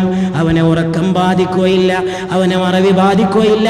അവന്റെ ഉജ്ജ്വലമായ സിംഹാസനം ലോകത്തിന്റെ ആകാശ ഭൂമികളുടെ സിംഹാസനമാണ്. മുഹമ്മദ് ബിൻ തുഗ്ലക്ക് പറഞ്ഞു, എന്റെ വക എന്തെങ്കിലും സമ്മാനം നിങ്ങൾ കൊണ്ടുപോകണം. എന്റെ കൊട്ടാരത്തിൽ നിന്ന് മടങ്ങുമ്പോൾ 1,00,000 സ്വർണ്ണ നാണയം ഞാൻ നിങ്ങൾക്ക് നൽകാൻ തീരുമാനിച്ചുവെന്ന് മുഹമ്മദ് ബിൻ തുഗ്ലക്ക് ശൈഖ് ഖുതുബുദ്ദീനോട് പറഞ്ഞപ്പോൾ അദ്ദേഹം പറഞ്ഞത്രേ, 1,00,000 സ്വർണ്ണ നാണയം കിട്ടിയിട്ട് ഞാൻ എന്ത് ചെയ്യാൻ? എനിക്ക് വേണ്ട. വലില്ലാഹി ഖസാഇനുസ് സമാവാതി വൽ അർദ്. ആകാശഭൂമികളുടെ ഖജനാവുകൾ അല്ലാഹുവിനുള്ളതാണ്. അവന്റെ ഖജനാവിൽ നിന്നാണ് എനിക്ക് അന്നം, അവന്റെ ഖജനാവിൽ നിന്നാണ് എനിക്ക് സമ്മാനം. നിങ്ങളുടെ സമ്മാനം വേണ്ട, എന്തെങ്കിലും ഒന്ന് സ്വീകരിക്കണമെന്ന് മുഹമ്മദ് ബിൻ തുഗ്ലക്ക് നിർബന്ധം പിടിച്ചപ്പോൾ 2000 സ്വീകരിക്കണമെന്ന് പറഞ്ഞപ്പോൾ അതിങ്ങ് താ എന്ന് പറഞ്ഞ് കൈകാട്ടി വാങ്ങിയ സൂഫി കൊട്ടാരം വിട്ടിറങ്ങിപ്പോകുമ്പോൾ കൊട്ടാരത്തിന്റെ പടിക്കൽ കാത്തു നിൽക്കുന്ന വേലക്കാർക്ക് ഫക്കീറന്മാർക്ക് 2000 ദാനം ചെയ്തുകൊണ്ട് പറഞ്ഞത്രേ, റബ്ബിന്റെ ഖജനാവുകൾ നിറയട്ടെ, അവൻ തന്നത് നിങ്ങൾക്കുള്ളതാണ്, അവന്റെ എല്ലാം നിങ്ങൾക്ക് അർപ്പിക്കപ്പെട്ടിരിക്കുകയാണ്. വലില്ലാഹി ഖസാഇനുസ് സമാവാതി വൽ അർദ്. അല്ലാഹുവിനാണ് ആകാശഭൂമികളുടെ സകല ഖജനാവുകളും. ഇന്ത്യ രാജ്യത്തിലെ മറ്റൊരു സൂഫി ജീവിച്ചിരുന്നു ഡൽഹിയിൽ. ഹസ്രത്ത് ഷംസുല്ലാ മസ്ഹർ ഹസീബ് ജാനാൻ ഖദ്ദസല്ലാഹു സിർറഹുൽ അസീസ്. അദ്ദേഹത്തിന്റെ ജീവിതകാലത്ത് ഡൽഹി ഭരിച്ചിരുന്ന ചക്രവർത്തിക്ക് ഇദ്ദേഹത്തോട് വലിയ ബഹുമാനം തോന്നിയപ്പോൾ, സ്നേഹവും ബഹുമാനവും അതിര് കടന്നപ്പോൾ അദ്ദേഹം പറഞ്ഞു, എന്റെ രാജ്യത്തിന്റെ ഒരു ഓഹരി ബഹുമാനപ്പെട്ട സൂഫി നിങ്ങളെടുക്കുക. മസ്ഹർ ജാനാൻ അദ്ദേഹം ജമാ മസ്ജിദിന്റെ തൊട്ടപ്പുറത്ത് അന്ത്യവിശ്രമം കൊള്ളുന്നു. ഈ വിനീതൻ അവിടെ കടന്നു ചെന്ന് ഫാത്തിഹ ഓതിയത് എന്റെ സഹോദരങ്ങളുടെ മുമ്പാകെ അഭിമാനത്തോടെ ഓർത്തു പറയുകയാണ്. അല്ലാഹു മഹത്തുക്കളുടെ കാൽപ്പാടുകളിൽ നമ്മെ ഉറപ്പിച്ചു നിർത്തുമാറാകട്ടെ. മസ്ഹർ ജാനാനോട് രാജ്യം ഭരിക്കുന്ന ചക്രവർത്തി പറഞ്ഞു, എന്റെ വിശാലമായ രാജ്യത്തിന്റെ ഒരു ഭാഗം നിങ്ങൾ എടുത്തുകൊണ്ടു പോവുക. മസ്ഹർ മറുപടി പറയുകയാണ്, ഖുർആനിൽ ഞാൻ കണ്ടിരിക്കുന്നു, ഖുൽ മതാഉദ് ദുനിയാ ഖലീൽ. നബിയെ അങ്ങ് പറയുക, ഈ ദുനിയാവിന്റെ വിഭവങ്ങൾ നിസ്സാരമാണ്, ഇവിടുത്തെ രാജ്യം നിസ്സാരമാണ്, ഇവിടുത്തെ ജനം നിസ്സാരമാണ്, ഇവിടുത്തെ വാസസ്ഥാനം നിസ്സാരമാണ്. ആ നിസ്സാരമായ രാജ്യത്തിന്റെ, നിസ്സാരമായ ലോകം തന്നെ നിസ്സാരമാണെങ്കിൽ അതിന്റെ നിസ്സാരത്തിന്റെ ഒരു പൊട്ടാണ് ഇന്ത്യ. ആ ഇന്ത്യയിലെ ഒരു പൊട്ടാണ് നിങ്ങളുടെ കയ്യിലുള്ള ഭരണകൂടം, അതിന്റെ ഒരു പൊട്ടാണ് നിങ്ങൾ ഭരിക്കുന്നത്. അതിന്റെ ഒരു പൊട്ടെനിക്ക് തന്നിട്ട് എന്ത് കാര്യം? എനിക്ക് എന്റെ രാജാവായ റബ്ബുൽ ഇസ്സത്തിന്റെ വലിയ സിംഹാസനത്തിന്റെ അടിയിൽ ഒരണുവായിട്ട് കഴിഞ്ഞാൽ മതി എന്ന് ഹസ്രത്ത് സയ്യിദുനാ ഹബീബുല്ലാഹ് ഷഹീദ് മസ്ഹർ ജാനാൻ ഖദ്ദസല്ലാഹു സിർറഹുൽ അസീസ്. അല്ലാഹുവേ, നിന്റെ വിചാരം മനസ്സിലേക്ക് കടന്നാൽ അങ്ങനെയാണ്, നിന്റെ വിചാരം മനസ്സിലേക്ക് കടന്നാൽ അങ്ങനെയാണ്. നിന്റെ വിചാരം മനസ്സിലേക്ക് കടന്നാൽ, നിന്നെ ഭയപ്പെട്ടു പോയാൽ നിന്റെ ഭയത്തിൽ നിന്ന് രക്ഷപ്പെടാൻ ആർക്കും കഴിഞ്ഞില്ല റബ്ബേ. നിന്റെ ഹബീബായ നബി പോലും നിന്നെ ഓർത്തോർത്ത് കരഞ്ഞത് ഞങ്ങൾ ഓർക്കുന്നു റബ്ബേ. ഒരു ദിവസം സൂര്യന് ഗ്രഹണം ബാധിച്ചപ്പോൾ നിന്റെ ഹബീബ് എത്ര അസ്വസ്ഥനായെന്ന് ഞങ്ങൾ ചരിത്ര ഗ്രന്ഥങ്ങളിൽ നിന്ന് പഠിക്കുന്നു റബ്ബേ. ഞങ്ങൾ ചരിത്ര ഗ്രന്ഥങ്ങളിൽ നിന്ന് പഠിക്കുന്നു റബ്ബേ, സൂര്യന് ഗ്രഹണമുണ്ടായതിൽ നിന്റെ റബ്ബ് എന്തിനാണ് നിന്റെ ഹബീബ് എന്തിനാണ് സ്വാസ്ഥ്യം കൊണ്ടത്? സൂര്യന് ഗ്രഹണം വന്നപ്പോൾ ഭൂമിയിൽ ഇരുട്ട് മൂടിയ പോലെ തോന്നുകയാണ്, ഇരുട്ടെങ്ങും വ്യാപിക്കുകയാണ്. നിന്റെ ഹബീബായ നബി മുഹമ്മദ് മുസ്തഫ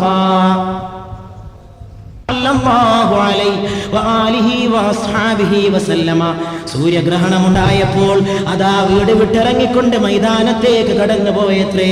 സഹാബികൾ പിന്നാലെ പോയത്രേ. ആ സഹാബികൾ കൂടി നിൽക്കുന്ന സമയത്ത് റസൂല് നിസ്കാരത്തിന് ആരംഭം കുറിച്ചത്രേ. ഹദീസിൽ റിവായത്ത് ചെയ്തിരിക്കുകയാണ് സഹാബികൾ. ആ റുകൂഅ് കണ്ടാൽ തോന്നും ഇനി ഒരിക്കലും ആ റുകൂഅിന് അന്ത്യമില്ലെന്ന്. അത്ര വലിയ റുകൂഅ്, അവസാനിക്കാത്ത റുകൂഅ്. പിന്നെ അതിനുശേഷം റുകൂഅിൽ നിന്ന് എഴുന്നേറ്റപ്പോൾ ഞങ്ങൾ വിചാരിച്ചു ഇനി ഒരു സുജൂദ് ഉണ്ടാവുകയില്ലെന്ന്. അത്ര നീണ്ടതായ നൃത്തം. പിന്നെ സുജൂദിലേക്ക് വീണപ്പോഴോ ഞങ്ങൾ വിചാരിച്ചു ഈ സുജൂദ് അവസാനിക്കില്ലെന്ന്. അത്ര ദീർഘമായ സുജൂദ്. ആ സുജൂദിൽ വീണ് കിടന്നുകൊണ്ട് പ്രാർത്ഥിച്ചു. അങ്ങനെ സുജൂദുകൾ കഴിഞ്ഞ് നിസ്കാരത്തിൽ നിന്ന് പിരിഞ്ഞ ശേഷം നിന്റെ ഹബീബായ നബി പൊട്ടിക്കരഞ്ഞത് ഞങ്ങൾ ഓർക്കുന്നു. റബ്ബേ, അല്ലാ, നീ എനിക്ക് വാക്ക് തന്നില്ലേ ഞാൻ ജീവിച്ചിരിക്കുമ്പോൾ ഇവരെ നീ ശിക്ഷിക്കില്ലെന്ന്. ഇത് നിന്റെ ശിക്ഷയുടെ സൂചനയാണോ? നീ ഇവരെ ഹലാക്കാക്കാൻ പോവുകയാണോ? സൂര്യന്റെ നിയന്ത്രണം നിന്റെ കയ്യിലാണ്, ചന്ദ്രന്റെ നിയന്ത്രണം നിന്റെ കയ്യിലാണ്. ക്ഷീരപഥങ്ങൾ നിനക്കുള്ളതാണ്, താരാപഥങ്ങൾ നിനക്കുള്ളതാണ്. നക്ഷത്രങ്ങൾ കണ്ണ് ചിമ്മുന്നത് നിന്നെ ഓർത്ത്, നക്ഷത്രങ്ങൾ കണ്ണ് തുറക്കുന്നതും നിന്നെ ഓർത്ത്. റബ്ബേ, അതുകൊണ്ട് റബ്ബേ, അല്ലാഹുവേ, ഞങ്ങൾ ഓർക്കുന്നു റബ്ബേ, നിന്നെ ഭയപ്പെടുകയാണ് റബ്ബേ. അല്ലാഹുവേ, നീ ഞങ്ങളെ ശിക്ഷിക്കുമോ റബ്ബേ? നീ അവർക്കിടയിൽ ഉള്ളയിടത്തോളം കാലം അവരെ ഞാൻ ശിക്ഷിക്കുകയില്ലെന്ന് നീ ഖുർആനിലേക്ക് വാഗ്ദാനം ചെയ്തില്ലയോ റബ്ബേ? മാ കാന അല്ലാഹു ലിയുഅദ്ദിബഹും വഅൻത ഫീഹിം വമാ കാന അല്ലാഹു മുഅദ്ദിബഹും വഹും യസ്തഗ്ഫിറൂൻ. നബിയേ, നിങ്ങൾ ജീവിച്ചിരിപ്പുള്ള കാലത്തോളം ഈ സമൂഹത്തെ ഞാൻ അദാബിന് വിധേയമാക്കുകയില്ല, അവരെ ഞാൻ ശിക്ഷിക്കുകയില്ല. ഈ ഉറപ്പ് നീ എന്നോട് ലംഘിക്കുമോ റബ്ബേ? ഇവരെ നീ അദാബിലേക്ക് തള്ളിക്കളയുമോ റബ്ബേ? മുഹമ്മദുർ റസൂലുള്ളാഹി സ്വല്ലല്ലാഹു അലൈഹി വആലിഹി വസഹബിഹി വസല്ലമ കരഞ്ഞു പറഞ്ഞത് ഞങ്ങൾ ഓർക്കുന്നു റബ്ബേ. ഒരു സൂര്യഗ്രഹണത്തിന്റെ സന്ദർഭമുണ്ടായപ്പോഴേക്ക്, സൂര്യഗ്രഹണം കഴിഞ്ഞു വന്നപ്പോഴോ അവിടുത്തെ ഏകമകനായ ഇബ്രാഹിം വഫാത്തായ ദിവസമാണത്. ആ ഇബ്രാഹിമിന്റെ പുണ്യമാക്കപ്പെട്ട ജഡം അവിടെ വീട്ടിൽ കിടക്കുന്നത് ഞങ്ങൾ ഓർക്കുന്നു റബ്ബേ. ആളുകൾ പറഞ്ഞുവെത്രേ, എന്തോ ഒരു അത്ഭുതമാണ്, നബിയുടെ പൊന്നുമോന്റെ വഫാത്തിൽ സൂര്യൻ പോലും ദുഃഖിക്കുകയാണ്, സൂര്യൻ പോലും ദുഃഖിക്കുകയാണ്, സൂര്യന് പോലും കഥനം വന്നിരിക്കുകയാണ്. അതുകൊണ്ടല്ലേ ഗ്രഹണമുണ്ടായത്. നബി തിരുമേനി പെട്ടെന്ന് മദീനയുടെ മസ്ജിദിലേക്ക് മിമ്പറിൽ കയറിയത്രേ.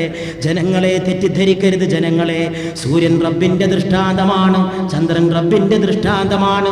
അതിന് ഗ്രഹണമുണ്ടാകുന്നത് ഒരു വ്യക്തിയുടെ ജന്മവുമായി ബന്ധപ്പെട്ടതല്ല, മരണവുമായിട്ട് ബന്ധപ്പെട്ടതല്ല. അങ്ങ് അല്ലാഹുവേ, നിന്റെ ഹബീബ് എത്ര ഉത്കൃഷ്ടൻ, നിന്റെ ഹബീബ് എത്ര ഉന്നതൻ, നിന്റെ ഹബീബ് എത്ര ശാസ്ത്രത്തിന്റെ യുക്തിചിന്തയുടെ പ്രതിദാതാവ് നിന്റെ ഹബീബായ നബിയല്ലയോ? ഗ്രഹണം ഉണ്ടായപ്പോ കിട്ടിയ ചാൻസിൽ എന്റെ മകന്റേതാണെന്ന് പറയാൻ കിട്ടിയ ചാൻസ് ഉപയോഗപ്പെടുത്തില്ല. ലോകത്ത് എത്ര വലിയ നേതാക്കന്മാർ വന്നുപോയി, എത്ര വലിയ ആത്മീയ നായകന്മാർ, പുരോഹിതന്മാർ വന്നുപോയി ചരിത്രത്തിൽ. അവരൊക്കെ കിട്ടിയത് കൊണ്ട് അവരുടെ ആത്മീയത ചരിത്രത്തിൽ നമ്മൾ കാണുന്നു. എത്ര മതങ്ങളിൽ, ഇന്ത്യ രാജ്യത്ത് തന്നെ, ഇന്ത്യക്ക് പുറത്ത് തന്നെ, ബാബിലോണിയയിൽ തന്നെ, മെസപ്പൊട്ടേമിയയിൽ തന്നെ ആരൊക്കെ എന്തൊക്കെ പറഞ്ഞു. ഇവിടെ ഇതാ അത്ഭുതമായ ഒരു സംഭവം. നബിയെ, അങ്ങയുടെ മകൻ വഫാത്തായിട്ടാണോ ഗ്രഹണം? അല്ല, അതിനെന്റെ മകന്റെ വഫാത്തുമായിട്ട് ബന്ധമില്ല. ഇവിടെ ഇതാ അത്ഭുതമായ ഒരു സംഭവം. നബിയെ, അങ്ങയുടെ മകൻ വഫാത്തായിട്ടാണോ ഗ്രഹണം? അല്ല, അതിനെന്റെ മകന്റെ വഫാത്തുമായിട്ട് ബന്ധമില്ല. എന്നാൽ മകൻ പോയതിൽ എനിക്ക് ദുഃഖമുണ്ട്. മകന്റെ ശരീരം അവിടെ കിടക്കുമ്പോൾ വീട്ടിലെ ബന്ധുവായ ഒരു സ്ത്രീ കരഞ്ഞു വെത്രേ. കരഞ്ഞത് നബിയുടെ മുമ്പിൽ വെച്ചാണ്. നബി ആ പെൺകുട്ടിയോട് ചോദിച്ചു വെത്രേ, ആരുടെ മുമ്പിലാണ് കരയുന്നതെന്നറിയുമോ? ആരുടെ മുമ്പിലാണ് നീ കരയുന്നതെന്നറിയുമോ പെണ്ണെ? അല്ലാഹുവിന്റെ റസൂലിന്റെ മുമ്പിലാണോ നീ മരണത്തിന്റെ പേരിൽ കരയുന്നത്? മരണത്തിന്റെ പേരിൽ നീ കരയുന്നത് അല്ലാഹുവിന്റെ റസൂലിന്റെ മുമ്പിൽ വെച്ചാണോ എന്ന് മകനായ ഇബ്രാഹിമിന്റെ വഫാത്തിന്റെ വേളയിൽ ആ സഹോദരിയോട് ചോദിച്ചുവത്രേ. മറ്റൊരിക്കൽ ഒരു മകളുടെ നിര്യാണവേളയിൽ കരഞ്ഞവരോട് ചോദിച്ചു വെത്രേ, അള്ളാഹുവിന്റെ റസൂലിന്റെ സാന്നിധ്യത്തിൽ വെച്ചാണോ നിങ്ങൾ കരയുന്നത്?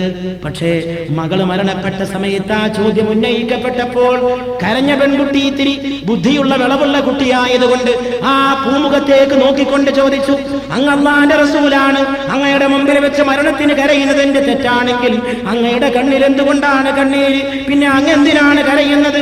കരഞ്ഞത് എനിക്ക് തെറ്റാണെങ്കിൽ നബിയെ, അള്ളാഹുവിന്റെ റസൂലേ, നിങ്ങളുടെ കണ്ണിൽ എന്തുകൊണ്ട് കണ്ണീരെന്ന് പറഞ്ഞപ്പോൾ അള്ളാഹുവിന്റെ റസൂല് പൊട്ടി പൊട്ടിക്കരഞ്ഞുകൊണ്ട് പറഞ്ഞത്രേ, മരണത്തിൽ ദുഃഖിക്കാതിരിക്കാനാകുമോ? ഓമന മക്കളുടെ പ്രിയപ്പെട്ടവരുടെ വേർപാടിൽ വിഷമിക്കാതിരിക്കാനാകുമോ? ഡൽഹിയിൽ ഒരു സൂഫി ജീവിച്ചിരുന്നു. ആ സൂഫിയുടെ ഒരു മകൻ മരിച്ചുപോയി. മരിച്ചപ്പോ ആ സൂഫി പറഞ്ഞത്രേ, കൊണ്ടുപോയിട്ട് കബറടക്കിയേക്ക് എനിക്കൊരു പ്രശ്നമില്ല. ആ സംഭവം എടുത്ത് ഉദ്ധരിച്ചുകൊണ്ട് അൽ ഇമാമുർ റബ്ബാനി അൽ മുജദ്ദിദുൽ അൽഫിത്താനി അശൈഖ് അഹ്മദുൽ ഫാറൂഖി അൽ ഹനഫി അൻ-നഖ്ശബന്ദി സർഹിന്ദി ഖദ്ദസല്ലാഹു സിർറഹുൽ അസീസ് പറയുകയാണ്, അതിൽ നമുക്ക് മാതൃകയില്ല. സൂഫി മഹാനായിരിക്കാം, പക്ഷെ ആ സംഭവത്തിൽ നമുക്ക് മാതൃകയില്ല.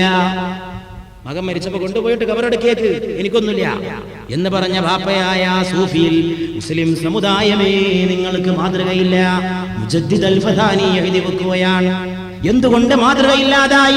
മകനായ ഇബ്രാഹിം വഫാത്തായപ്പോൾ അല്ലാഹുവിന്റെ റസൂൽ വിളിച്ചു പറഞ്ഞു, വഇന്നാ ബിമൗതിക ലാ ഇബ്രാഹീമ ലമഹ്സൂനൂൻ, എന്റെ മോനായ ഇബ്രാഹിമേ, നിന്റെ മരണത്തിൽ ഞങ്ങൾ ദുഃഖിതരാണ്.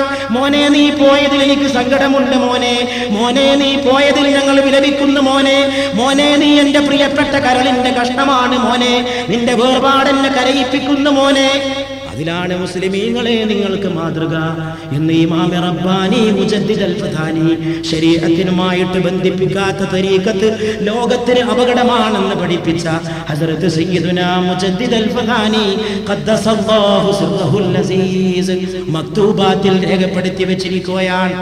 എന്താ ഈ സൂഫിയും റസൂലും തമ്മിലുള്ള വ്യത്യാസം? നമ്മുടെ വിഷയത്തിൽ ബന്ധപ്പെട്ട് വരുന്ന കാര്യങ്ങൾ തന്നെയായത്. എന്താ അവിടെ വ്യത്യാസം? വ്യത്യാസം, റസൂലിന്റെ പ്രകൃതം മനുഷ്യന്റെ പ്രകൃതവുമായി കൂടുതൽ ചേർന്ന് നിൽക്കുന്നു. മോൻ മരിച്ചാൽ ദുഃഖിക്കുക എന്നുള്ളത് മനുഷ്യന്റെ പ്രകൃതമാണ്, മനുഷ്യന്റെ പ്രകൃതിയാണത്. അള്ളാഹുവിന്റെ റസൂൽ മലക്കല്ല, മനുഷ്യന്റെ പ്രകൃതവുമായിട്ട് ലയിച്ചു നിന്നു. ഒരു ബാപ്പാക്ക് മോന് മരണപ്പെട്ടാൽ ദുഃഖമുണ്ടാകുമെന്ന ആ പ്രകൃതി സത്യത്തെ മുഹമ്മദുർ റസൂലുള്ളാഹ് സ്വല്ലല്ലാഹു അലൈഹി വസല്ലമ ഈ ഭൂമിയിൽ സാർത്ഥകമാക്കി. വഇന്നാ ബിമൗതിക യാ ഇബ്രാഹീമ ലമഹ്സൂനൂൻ, എന്റെ മോനായ ഇബ്രാഹീമേ, പൊന്നുമോനെ, നിന്റെ മരണത്തിൽ ഞങ്ങൾ ദുഃഖിതരാൻ. കൊണ്ടുപോയി കബറടക്കിയേക്ക്, മോൻ മരിച്ചെങ്കിൽ എനിക്കതിൽ പ്രശ്നമില്ല എന്ന് പറഞ്ഞ സൂഫി. അതൊരു ഹാലാണ്. അത് തെറ്റാന്ന് പറയാനൊന്നും ഞാനാണല്ല, ഓരോരുത്തരുടെ മനസ്സിന്റെ ഹാലാണ്, അതൊരു ഹാല്. പക്ഷേ മാതൃക അതിനല്ല. മാതൃക ദുഃഖിക്കണം, ദുഃഖമുണ്ടാകും, അത് സ്വാഭാവികമാണ്. ദുഃഖമില്ലെന്ന് പറയുന്നത് വിഷമമാണ്. എന്തുകൊണ്ടാണ് അങ്ങയുടെ മുമ്പാകെ കരയുന്നത്? എനിക്ക് തെറ്റാണെങ്കിൽ അങ്ങയുടെ കണ്ണിൽ എന്താണ് കണ്ണീരെന്ന് വീട്ടിലെ പെൺകുട്ടി ചോദിച്ചപ്പോൾ അല്ലാഹുവിന്റെ റസൂൽ കരഞ്ഞുകൊണ്ട് ആ മുഖത്തേക്ക് നോക്കിക്കൊണ്ട് പറഞ്ഞത്രേ, ഇന്നൽ മുഅ്മിന ഖൈർ അല ബികുല്ലി ഖൈരിൻ അലാ കുല്ലി ഹാൽ ഇന്ന നഫ്സഹു തൻസഉ മൻ ബൈനി ജംബൈഹി വഹുവ യഹ്മദുല്ലാഹ തആല. ഏത് അവസ്ഥയിലും മുഅ്മിൻ സന്തോഷവാനാണ്, അവൻ ഖൈറിലാണ്. അവന്റെ കരൾ പറിച്ചെടുത്താൽ, ദുഃഖത്തിന്റെ അവസ്ഥയിൽ ഒരു മുഅ്മിന്റെ കരൾ പറിച്ചെടുത്താൽ, നെഞ്ചിന്റെ കൂട്ടിൽ നിന്ന് ഒരു മുഅ്മിന്റെ ഹൃദയം പറിച്ചെടുത്താൽ നിനക്ക് കാണാം യഹ്മദുല്ലാഹ തആല, അത് അല്ലാഹുവിനെ സ്തുതിക്കുന്നതായിട്ട് നിനക്ക് കാണാമെന്ന് റസൂലുള്ളാഹി സ്വല്ലല്ലാഹു അലൈഹി വആലിഹി വസഹബിഹി വസല്ലമ നമ്മെ പഠിപ്പിച്ചു. ഏത് മനുഷ്യന് ഏത് കാര്യത്തിലും മാതൃകയായി വന്ന റസൂൽ, എല്ലാ വിഷയത്തിലും മനുഷ്യനെ മാതൃക കാണിച്ച റസൂൽ, മരിച്ചാൽ ദുഃഖിക്കുന്ന കാര്യത്തിൽ വരെ മാതൃക കാണിച്ചു തന്ന റസൂല്, ഏത് കാര്യത്തിലും റഹ്മത്തായ റസൂല്. റഹ്മത്ത് ഭീ വഹി, റഹ്മത്തെ ആലം ഭീ വഹി ഹേ. റഹ്മത്തും അവരാണ്, ലോകത്തിന്റെ റഹ്മത്തും അവരാണ്.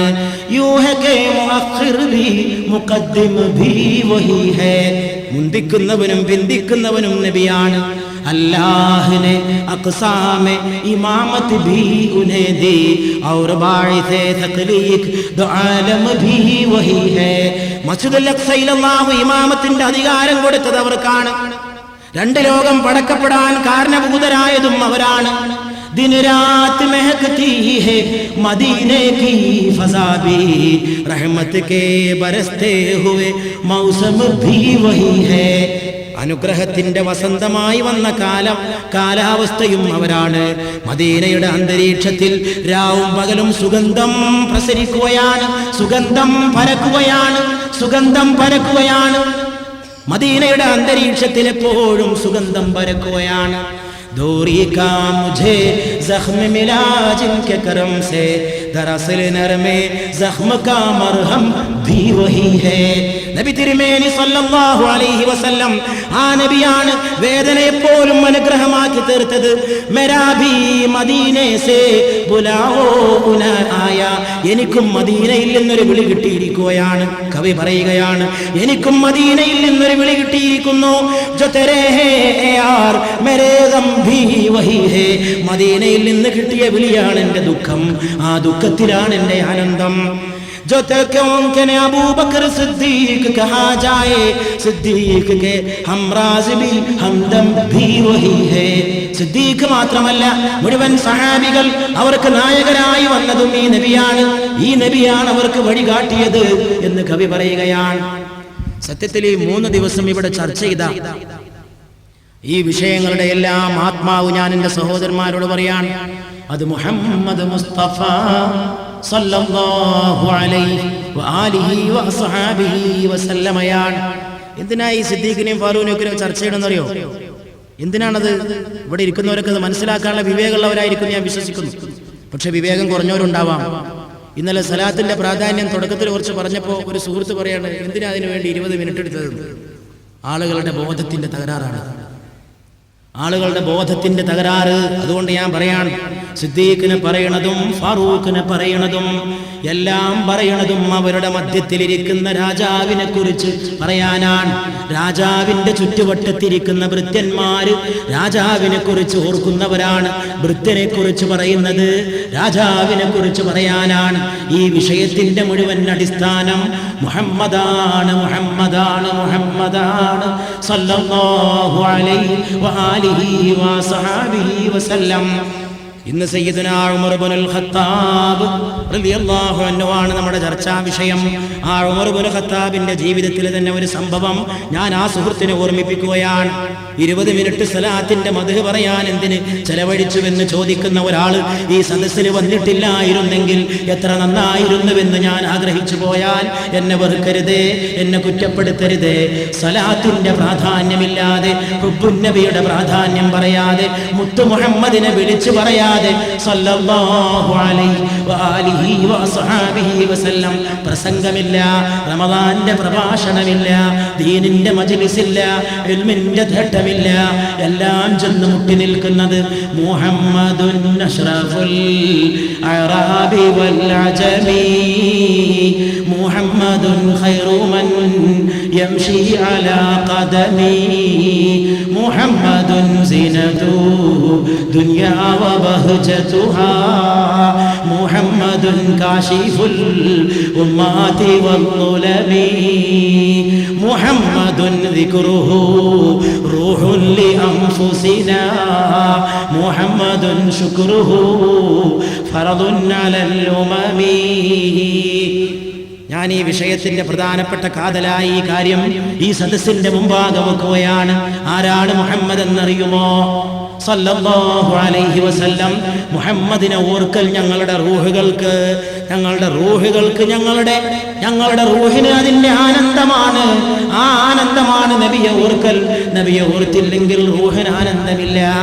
സിദ്ദീഖിനെയും ഉമർ ഫാറൂഖിനെയൊക്കെ ചർച്ച ചെയ്യുമ്പോൾ സിദ്ദീഖിന്റെയും ഫാറൂഖിന്റെയും കഥ പറയാനെന്ന് വിചാരിച്ചോ?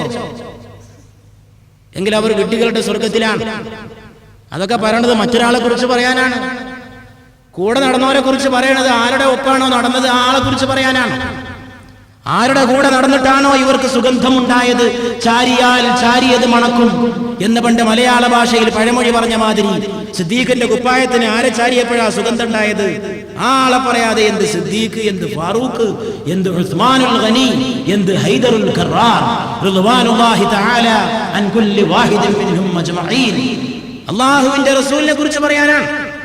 ആ റസൂലിനെ ഓർക്കുക എന്നുള്ളത് ഞങ്ങളുടെ ആത്മാവുകൾക്ക് ആനന്ദമാണ്. റസൂലിനെ ഓർക്കുക എന്നുള്ളത് സകല സമുദായങ്ങൾക്കും കടമയാണ്. നബിയോട് നന്ദി പറയുക എന്നുള്ളത് നബി ഇരുട്ടിനെ അകറ്റുന്ന ദീപമാണ്. ഉമർ ഫാറൂഖിനെയും സിദ്ദീഖിനെയും ചർച്ച ചെയ്യണത് എന്തിനാന്ന് ഉമർ റളിയല്ലാഹു അൻഹു തന്നെ പറയട്ടെ, ഞാൻ പറയണ്ട. ഉമർ റളിയല്ലാഹു അൻഹു പറയട്ടെ, അവരെ കുറിച്ച് ചർച്ച ചെയ്യേണ്ട ആവശ്യം എന്താണ്? ഒരു ദിവസം സഹാബികൾ ഒന്നിച്ചിരിക്കുമ്പോൾ ഉമർ റളിയല്ലാഹു അൻഹുവിന്റെ ചുറ്റുവട്ടത്തും സഹാബികളുണ്ട്. ഉമർ റളിയല്ലാഹു അൻഹു പറഞ്ഞു, നിങ്ങളൊക്കെ ആഗ്രഹം പറയുന്നു. ഓരോ മനുഷ്യനും മനസ്സിലൊരോ മോഹം ഉണ്ടാവുമല്ലോ, പറ. ആ സഹാബി പറഞ്ഞു, എനിക്കൊരു ആഗ്രഹമുണ്ട്, എനിക്ക് ഇൽമുണ്ടാകണം, ധാരാളം അറിവുണ്ടാകണം. ആ ഇൽമു കൊണ്ട് ദീനിന് സേവനം ചെയ്യണം. എൻ്റെ ഇൽമു കൊണ്ട് പരിശുദ്ധ ദീനുൽ ഇസ്ലാമിന് സേവനം ചെയ്യണം. ആ ഇൽമിനെ ആളുകൾക്ക് എത്തിച്ചു കൊടുക്കണം. ഉമർ റളിയല്ലാഹു അൻഹു പറഞ്ഞു, നല്ല ആഗ്രഹമായിരിക്കണം. വേറെ ആളോട് പറഞ്ഞു, ഇനി നിങ്ങൾ ആഗ്രഹം പറയും. മൂന്നാമനായ സഹാബി പറഞ്ഞു, അമീറുൽ മുഅ്മിനീൻ, എന്റെ ആഗ്രഹം എനിക്ക് പടക്കളത്തിൽ ഷഹീദാകണം. അങ്ങനെ വിചാരണ കൂടാതെ എനിക്ക് സ്വർഗത്തിൽ പ്രവേശിക്കണം. അതാണ് എന്റെ ആഗ്രഹമെന്ന് മൂന്നാളും കൂടി ചോദിച്ചു. ഞങ്ങളോട് ആഗ്രഹം പറയുന്ന ഉമറേ, അമീറുൽ മുഅ്മിനീനെ, അങ്ങയുടെ ആഗ്രഹവും കേൾക്കാൻ ഞങ്ങൾ ആഗ്രഹിക്കുകയാണ്. ഉമർ റളിയല്ലാഹു അൻഹു പറയുകയാണ്, എൻ്റെ ആഗ്രഹം ചെറുതാണ്, പക്ഷേ എൻ്റെ ആഗ്രഹം വലുതാണ്. എനിക്ക് സൽമാനെ പോലെയുള്ള സഹാബികളുടെ കൂടെ ഇരിക്കണം. എനിക്ക് ബിലാലിനെ പോലെയുള്ള സഹാബികളുടെ കൂടെ ഇരിക്കണം. എന്തുകൊണ്ടാണ് സൽമാനോടും ബിലാലിനോടും പ്രത്യേക ഇഷ്ടം? അവരെ രണ്ടുപേരെയും എൻ്റെ ഹബീബായ നബി മുഹമ്മദ് മുസ്തഫ സല്ലല്ലാഹു അലൈഹി വആലിഹി വസഹബിഹി വസല്ലമ കൂടുതൽ ഇഷ്ടപ്പെട്ടിരുന്നു. ബിലാലിനോട് വലിയ സ്നേഹമായിരുന്നു, സൽമാനോട് വലിയ സ്നേഹമായിരുന്നു. അവരിങ്ങനെ എൻ്റെ കൂടെ എപ്പോഴും ഉണ്ടായാൽ അവരെ സ്നേഹിച്ച ഹബീബിന്റെ സ്നേഹം എനിക്ക് കിട്ടുമല്ലോ. സല്ലല്ലാഹു അലാ മുഹമ്മദ് സല്ലല്ലാഹു അലൈഹി വസല്ലം, സല്ലല്ലാഹു അലാ മുഹമ്മദ് സല്ലല്ലാഹു അലൈഹി വസല്ലം, അല്ലാഹുമ്മ സല്ലി അലാ മുഹമ്മദ് യാ റബ്ബി സല്ലി അലൈഹി വസല്ലം. വേണമെങ്കിൽ വിഷയമൊക്കെ മാറ്റി വെച്ചിട്ടേ തീരോളം സലാത്തിന്റെ വിധി പറയും. 20 മിനിറ്റ് അല്ല 200 മിനിറ്റ് പറയും. എല്ലാ വിഷയവും മാറ്റി കൊന്നിട്ട് സലാത്ത് തന്നെ പറയും. അതുകൊണ്ട് അമ്മാതിരി അബദ്ധമുള്ള വർത്താനങ്ങൾ പറയരുത്. 20 മിനിറ്റ് സലാത്തിൻ്റെ പറയാൻ എന്തിനാ ചെലവഴിച്ചെന്ന് പറയരുത്. ആ മാതിരിയുള്ള പറച്ചിൽ നിന്നാണ് അധപതനത്തിന്റെ തുടക്കം എന്ന് മനസ്സിലാക്കുക. സമുദായത്തിന്റെ അത്താണി അവിടെ വെച്ചിട്ട് ഇല്ലാതാവുക എന്ന് മനസ്സിലാക്കുക. സമുദായത്തെ സമുദായമായിട്ട് താങ്ങി നിർത്തുന്ന വികാരം മുഹമ്മദീയ വികാരമാണ്. സല്ലല്ലാഹു അലൈഹി വആലിഹി വസഹബിഹി വസല്ലം. അതുകൊണ്ട് പോയിട്ട് കളഞ്ഞു കുളിക്കരുത് എന്ന് മനസ്സിലാക്കുക. അതുകൊണ്ട് റസൂലുള്ളാഹി സ്വല്ലല്ലാഹു അലൈഹി വആലിഹി വസ്ഹബിഹി വസല്ലം എല്ലാവരും ഉച്ചത്തിൽ സ്വലാത്ത് ചൊല്ലിയാൽ കൊള്ളാം. നബിയുടെ പേര് കേൾക്കുമ്പോൾ ആ വിശുദ്ധമായിട്ടുള്ള വ്യക്തിത്വത്തെ ഓർക്കാൻ, അതിനാണ് ഫാറൂഖ്, അതിനാണ് സിദ്ദീഖ്. അവരെ കുറിച്ചെല്ലാം ഓർക്കുന്നത് അവരുടെ നായകനെ കുറിച്ച് ഓർക്കാനാണ്. അല്ലാമ ഇഖ്ബാൽ 2 വരിയിൽ ആ സംഗതി പറഞ്ഞിട്ടുണ്ട്.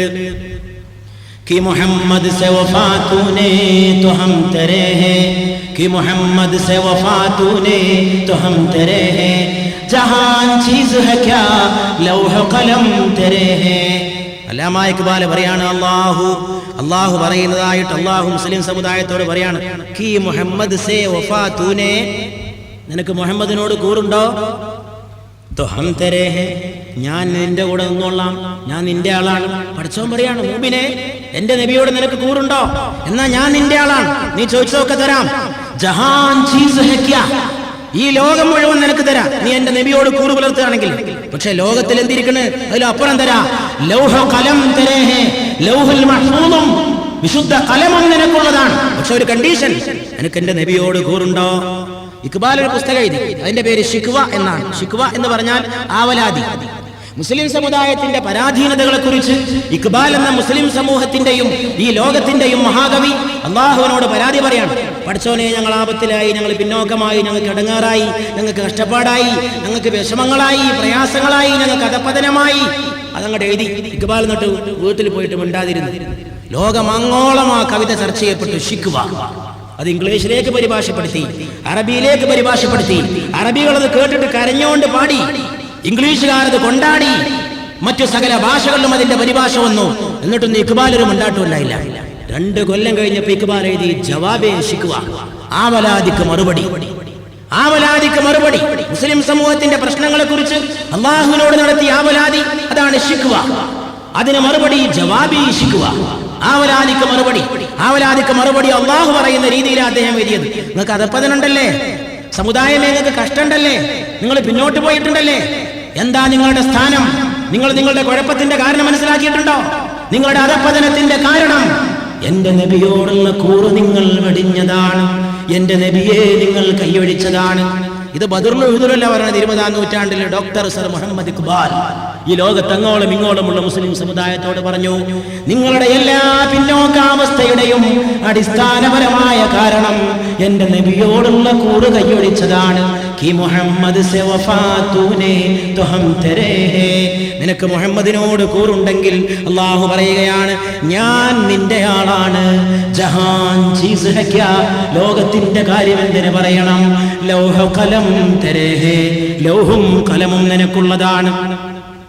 അതുകൊണ്ട് റമദാൻ പ്രഭാഷണം നബിയുടെ മഹത്വം പറയുന്ന സദസ്സാവട്ടെ. പടച്ചോൻ മഹാനായ തങ്ങൾ ഓറുകൾ ഇവിടെ ദുആ ചെയ്തു, ഇത് ഇനിയും നടത്താൻ അള്ളാഹു തൗഫീഖ് ചെയ്യട്ടെ. നമ്മളതിന് ആമീൻ ചൊല്ലി. പടച്ചോൻ ഇനി ഇത് തൗഫീഖ് ചെയ്യാണെങ്കിൽ ഞാൻ ആഗ്രഹിച്ചു പോണ റസൂലുള്ളാഹി സ്വല്ലല്ലാഹു അലൈഹി വസല്ലമയുടെ വസല്ലമയുടെ മദ്ഹ് തന്നെ ഇനിയുള്ള കാലത്തും പറയാൻ വേണമെങ്കിൽ ഇങ്ങനെ തീരുമാനിക്കാം. എന്നാ ഈ സോക്കടൊക്കെ മാറി കിട്ടുമല്ലോ. ഈ 20 മിനിറ്റേറിന്റെ സോക്കട് എവിടൊക്കെ റമദാൻ പ്രഭാഷണം ഉണ്ടോ അവിടെ മുഴുവൻ റസൂലിനെ പറയുള്ളൂ തീരുമാനിക്കാം. ഞാൻ അങ്ങനെ തീരുമാനിച്ചിരിക്കുന്നു. റമദാൻ പ്രഭാഷണം മരിക്കണവരെ എവിടെ നടത്തുകയാണെങ്കിലും ഈ റമദാൻ പ്രഭാഷണത്തിലെ വിഷയം ഇനി വേറെ വിഷയം വേണ്ട. മുഹമ്മദുൻ അഷ്റഫുൽ അറാബി വൽ അജമി, മുഹമ്മദുൻ ഖൈറു മൻ യംശി അലാ ഖദമി, മുഹമ്മദുൻ സിനതു ദുനിയാ വ ബഹജതുഹാ, മുഹമ്മദുൻ കാശിഫുൽ ഉമ്മാതി വദ്ദുലമി, മുഹമ്മദുൻ ലോകത്ത് രണ്ട് കാലം നടന്നു പോകുന്നവരിൽ ഏറ്റവും ഉത്കൃഷ്ടനാണ് മുഹമ്മദുർ റസൂലുള്ളാഹ് സ്വല്ലല്ലാഹു അലൈഹി വആലിഹി വസഹബിഹി വസല്ലം. ഇമാം ബൂസീരി പാടുകയാണ്, നമ്മുടെ ദീന് നബിയോടുള്ള സ്നേഹമാവട്ടെ. എന്താ എൻ്റെ ദീന് എന്ന് ചോദിച്ചാൽ എൻ്റെ ദീന് ഹുബ്ബുൻ നബിയാന്ന് പറയാൻ സാധിക്കട്ടെ.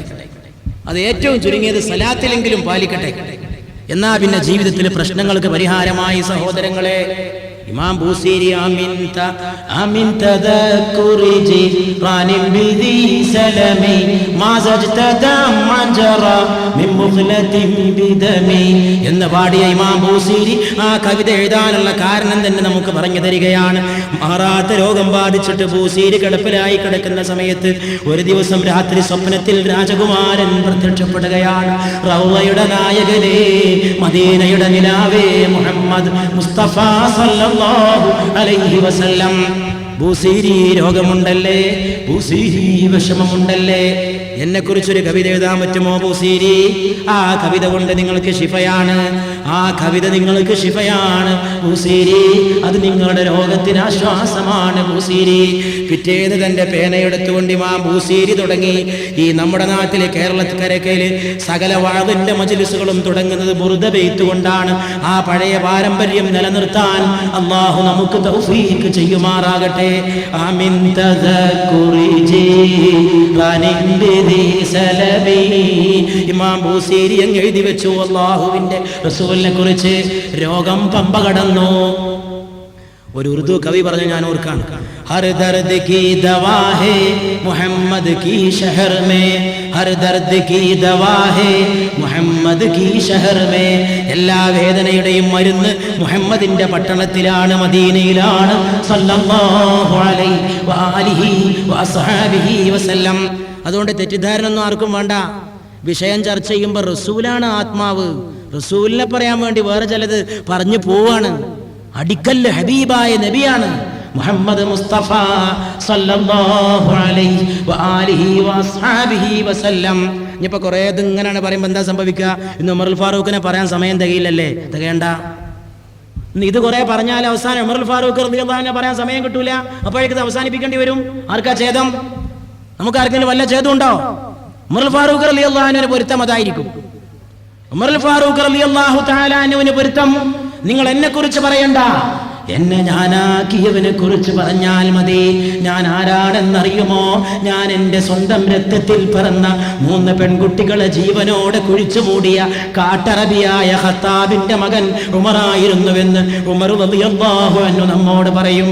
രാജാവിന്റെ സദസ്സിലേക്ക് ഉമറുൽ ഫാറൂഖ് റളിയല്ലാഹു തആല അൻഹു ഒരു ദിവസം ഓടി വന്നിട്ട് പറഞ്ഞത്രേ, അല്ലാഹുവിന്റെ റസൂലേ, അല്ലാഹ് എന്നോട് പൊറുക്കുമോ? അല്ലാഹ് എന്നോട് പൊറുക്കുമോ? എന്താണ് ഉമറേ ഈ അസാധാരണമായ ചോദ്യം? അല്ലാഹുവിന്റെ റസൂൽ പുണ്യപൂമാൻ ചോദിക്കേണ്ട സന്ദർഭം. അൽ ഫാറൂഖ് മറുപടി പറഞ്ഞു, എന്റെ സ്വന്തം രക്തത്തിൽ പറന്ന 3 പെൺകുട്ടികളെ ഞാൻ ജീവനോടെ കുഴിച്ചു മൂടിയിട്ടുണ്ട്. ജാഹിലിയ്യ കാലഘട്ടത്തിൽ പെൺമക്കളെ മാതാപിതാക്കൾ ജീവനോടെ കൊല്ലുന്ന കാലത്ത്, ജീവനോടെ കുഴിച്ചു മൂടുന്ന കാലത്ത് എന്റെ 3 പെൺമക്കൾ ഞാൻ തന്നെയാണ് കുഴി കുടിച്ചത്, ഞാൻ തന്നെയാണ് തൂമ്പയെടുത്തത്, ഞാൻ തന്നെയാണ് കുഴിയിലേക്ക് എന്റെ മോളെ ഇറക്കിയത്. അതിന് 3ാമത്തെ മോളെ ഇറക്കിയത് ഞാൻ ഓർക്കുന്നു റബ്ബേ. എന്റെ ഒടുക്കത്തെ പൈതൽ റബ്ബേ, ആ പൈതലിന്റെ കണ്ണിലേക്ക് ഞാനാണ് മണൽ വാരിയെറിഞ്ഞത്. അല്ലാഹുവിന്റെ റസൂലേ, ഞാനാ എന്റെ രക്തത്തിൽ പിറന്ന എന്റെ കുഞ്ഞുമോടെ മുഖത്തേക്ക് ഞാൻ വാരിയെറിഞ്ഞു, മണൽ വാരിയെറിഞ്ഞു. ആ കുട്ടി ഒന്ന് പെടഞ്ഞു, ഒടുക്കത്തെ പെടച്ചിൽ അത് മരണപ്പെട്ടു പോയി. അല്ലാഹുവിന്റെ റസൂലേ, 3 പെൺമക്കളെ കൊന്ന ക്രൂരനാണ് ഈ ഖത്താബിന്റെ മകനായ ഉമർ. പടച്ചവൻ എന്നോട് പൊറുക്കുമോ ഉമറേ? അല്ലാഹുവിന്റെ റസൂലേ, എന്നോട് പൊറുക്കുമോ? 3 പെൺമക്കളെ കൊന്ന ഈ ക്രൂരന്, ഈ രാക്ഷസന് അല്ലാഹു മാഫ് നൽകുമോ? അല്ലാഹുവിന്റെ റസൂലേ എന്ന് ചോദിക്കുമ്പോൾ അവിടുന്ന് തലോടി, അവിടുന്ന് പറഞ്ഞു, നിങ്ങൾ ഈമാൻ അംഗീകരിച്ചില്ലേ? നിങ്ങൾ ദീനിലേക്ക് വന്നില്ലേ? നിങ്ങൾ ഇബ്നു ഖത്താബിന്റെ മോനെ, നിങ്ങൾ ഫാറൂഖായില്ലേ? അല്ലാഹ് പൊറുത്തിരിക്കണേ ഉമറേ. അശ്ഹദു അല്ലാ ഇലാഹ ഇല്ലല്ലാഹ്. ആ ഉമർ പിന്നെ ആരായി? രാജ്യം ഭരിക്കുന്ന ഖലീഫയായി. ഒരു ദിവസം ഉമർ തന്റെ രാജ്യത്തൂടെ ചുറ്റിക്കറങ്ങുകയാണ്. രാജ്യം ഭരിക്കുന്ന ഉമർ രാത്രിഞ്ചരനായിരിക്കുകയാണ്. ചാരനെ പോലെ തന്റെ രാജ്യവാസികൾ എങ്ങനെ ജീവിക്കുന്നുവെന്നറിയാൻ അതാ നടക്കുകയാണ്. പെൺമക്കളെ ജീവനോടെ കൊന്നിട്ട് പെൺവർഗത്തെ വെറുത്തിരുന്ന ഉമർ അതാ ഒരു വീട്ടിൽ നിന്നൊരു വിളക്ക് കാണുന്നു. രാത്രി ഒറ്റക്ക് ഉമർ ആ വീട്ടിന്റെ അടുത്തേക്ക് നടന്നു ചെല്ലുന്നു. അമീറുൽ മുഅ്മിനീൻ നടന്നു ചെല്ലുന്നു ആ വിളക്കിന്റെ അടുത്തേക്ക്. അപ്പോഴതാ അകത്തു നിന്നൊരു സ്ത്രീയുടെ കരച്ചിലിന്റെ ശബ്ദം കേൾക്കുകയാണ്. പാതിരാവിൽ മണല് ധരിച്ചു കിടക്കുകയാണ്. പകൽ മുഴുവൻ വെയിലേറ്റ മരുഭൂമി, രാത്രി തണുത്തിരിക്കുകയാണ്. ഖലീഫയുടെ കൂടെ അംഗരക്ഷകരില്ല, പട്ടാളക്കാരില്ല. ലോകത്തെ ഒരു വലിയ രാജ്യത്തിന്റെ ഭരണാധികാരി ഒറ്റക്ക് ആ വീട്ടിനടുത്തെത്തിയിരിക്കുകയാണ്. എന്താണ് ഈ പെണ്ണിന്റെ കരച്ചിലെന്ന് അന്വേഷിക്കാൻ ആ വീട്ടിന്റെ അടുത്തേക്ക് ചെന്നപ്പോൾ വീട്ടിന്റെ അകത്ത് നിന്ന് അതാ ആണ് ഒരാൾ ഇറങ്ങി വന്നു. ആ ആൾക്ക് ഉമറിനെ മനസ്സിലായില്ല. രാജ്യം ഭരിക്കുന്ന ഖലീഫയെ തിരിഞ്ഞില്ല. ഇതേതെങ്കിലും ഒരാൾ വഴിതെറ്റി വന്നവനായിരിക്കുമെന്ന് വിചാരിച്ചു. ഖലീഫ പറഞ്ഞു, അസ്സലാമു അലൈക്കും. വഅലൈക്കുമുസ്സലാം. ആ സഹോദരൻ സലാം മടക്കി. എന്താ സഹോദരാ വിഷമം? ആരാ നിങ്ങളുടെ വീട്ടിൽ കരയണത്? ഈ സഹോദരൻ പറഞ്ഞു, അതെന്റെ ഭാര്യ പ്രസവ വേദന കൊണ്ട് പുളയുകയാണ്. അവൾക്കിതാ ഒരു പേറ്റിച്ചില്ല, ഇവിടെ ഒരു നഴ്സില്ല, ഒരു പെണ്ണ് പോലും എന്റെ വീട്ടിലില്ല. ആരെയെങ്കിലും കൊണ്ടുവരാൻ ഞാൻ പോയാൽ എന്റെ ഭാര്യയുടെ ഗതി എന്താകും? പ്രസവ വേദനയാണ്, പ്രസവ വേദനയാണ്. രാത്രി വഴിതെറ്റി വന്ന യാത്രക്കാരനാണെന്ന് ആ സഹോദരൻ ധരിച്ച ഉമറുൽ ഫാറൂഖ് റളിയല്ലാഹു അൻഹു പറഞ്ഞു, നിങ്ങൾ ഇവിടെ നിൽക്ക്, ഞാനിപ്പോ പോയിട്ട് വരാം. ഉമർ റളിയല്ലാഹു അൻഹു വീട്ടിൽ തിരിച്ചെത്തി. രാത്രി കിടന്നുറങ്ങുന്ന തന്റെ പ്രിയപ്പെട്ട ഭാര്യയുടെ വാതിലിൽ മുട്ടി, സഹധർമ്മിണി, ഉണരുക പെണ്ണേ, ഉണരുക. രാജ്യം ഭരിക്കുന്ന ഖലീഫയുടെ ഭാര്യ രാത്രി ഉണർത്തുകയാണ്. നിദ്രയായിട്ട് ഏത് നിദ്രയിൽ? മണിമെത്തയിൽ നിദ്ര കൊള്ളേണ്ട രാജ്യം ഭരിക്കുന്ന ഭരണാധികാരിയുടെ പത്നിയെ വിളിച്ചുണർത്തുന്നു. എന്താണ് അമീറുൽ മുഅ്മിനീൻ? ഭാര്യ ചോദിക്കുന്നു ഉമറിനോട്, അങ്ങേക്ക് എന്ത് പറ്റി? എന്തിനായി ആ സമയത്ത് എന്നെ ഉണർത്തിയത്? പെണ്ണെ, ഞാൻ ഭരിക്കുന്ന രാജ്യത്ത് ഒരു പാവപ്പെട്ട പെണ്ണ് പ്രസവ വേദന കൊണ്ട് പുളയുമ്പോൾ നീ പുതപ്പെട്ടുറങ്ങുകയാണോ പെണ്ണെ? ഇറങ്ങടി പെണ്ണെ എന്റെ കൂടെ, എടുക്കടി ഒരു വട്ടിയിൽ അല്പം ഈത്തപ്പഴം, കുറച്ച് വസ്ത്രങ്ങൾ, നീ പേറ്റിച്ചിയാകണം, നീ നഴ്സാകണം. രാജ്യം ഭരിക്കുന്ന ഭരണാധികാരിയുടെ ഭാര്യ ലോക ചരിത്രത്തിൽ ഒരിക്കലേ ഇങ്ങനെ സംഭവിച്ചിട്ടുള്ളൂ. 2 വട്ടം സംഭവിച്ചിട്ടില്ല. അമേരിക്കയിൽ ഉണ്ടായിട്ടില്ല, റഷ്യയിൽ ഉണ്ടായിട്ടില്ല. ഏകാധിപതികൾ, ജനാധിപത്യത്തിന്റെ നേതാക്കന്മാർ പലരെയും ഈ ഭൂമി കണ്ടു. ഇങ്ങനെ ഒരാളെ ഭൂമി പിന്നെ കണ്ടിട്ടില്ല, അതിനു മുമ്പും കണ്ടിട്ടില്ല. തന്റെ രാജ്യത്തിലെ ഒരു നാടൻ പെണ്ണിന്റെ പേരെടുക്കാൻ രാജ്യം ഭരിക്കുന്ന ഭരണാധികാരി തന്റെ പ്രിയപ്പെട്ട പത്നിയെ ഇറക്കിക്കൊണ്ടു പോവുകയാണ്. ആ വീട്ടിലെ കഥ ഈ രാത്രിഞ്ചരൻ തിരിച്ചു വരുന്നു, തന്റെ പ്രിയപ്പെട്ട ഭാര്യയെ കൂട്ടിക്കൊണ്ട് തിരിച്ചു വരുന്നു. ആ വീട്ടിലെ സഹോദരൻ ഓർത്തുപോയി, ഇയാൾ ആരാണ്?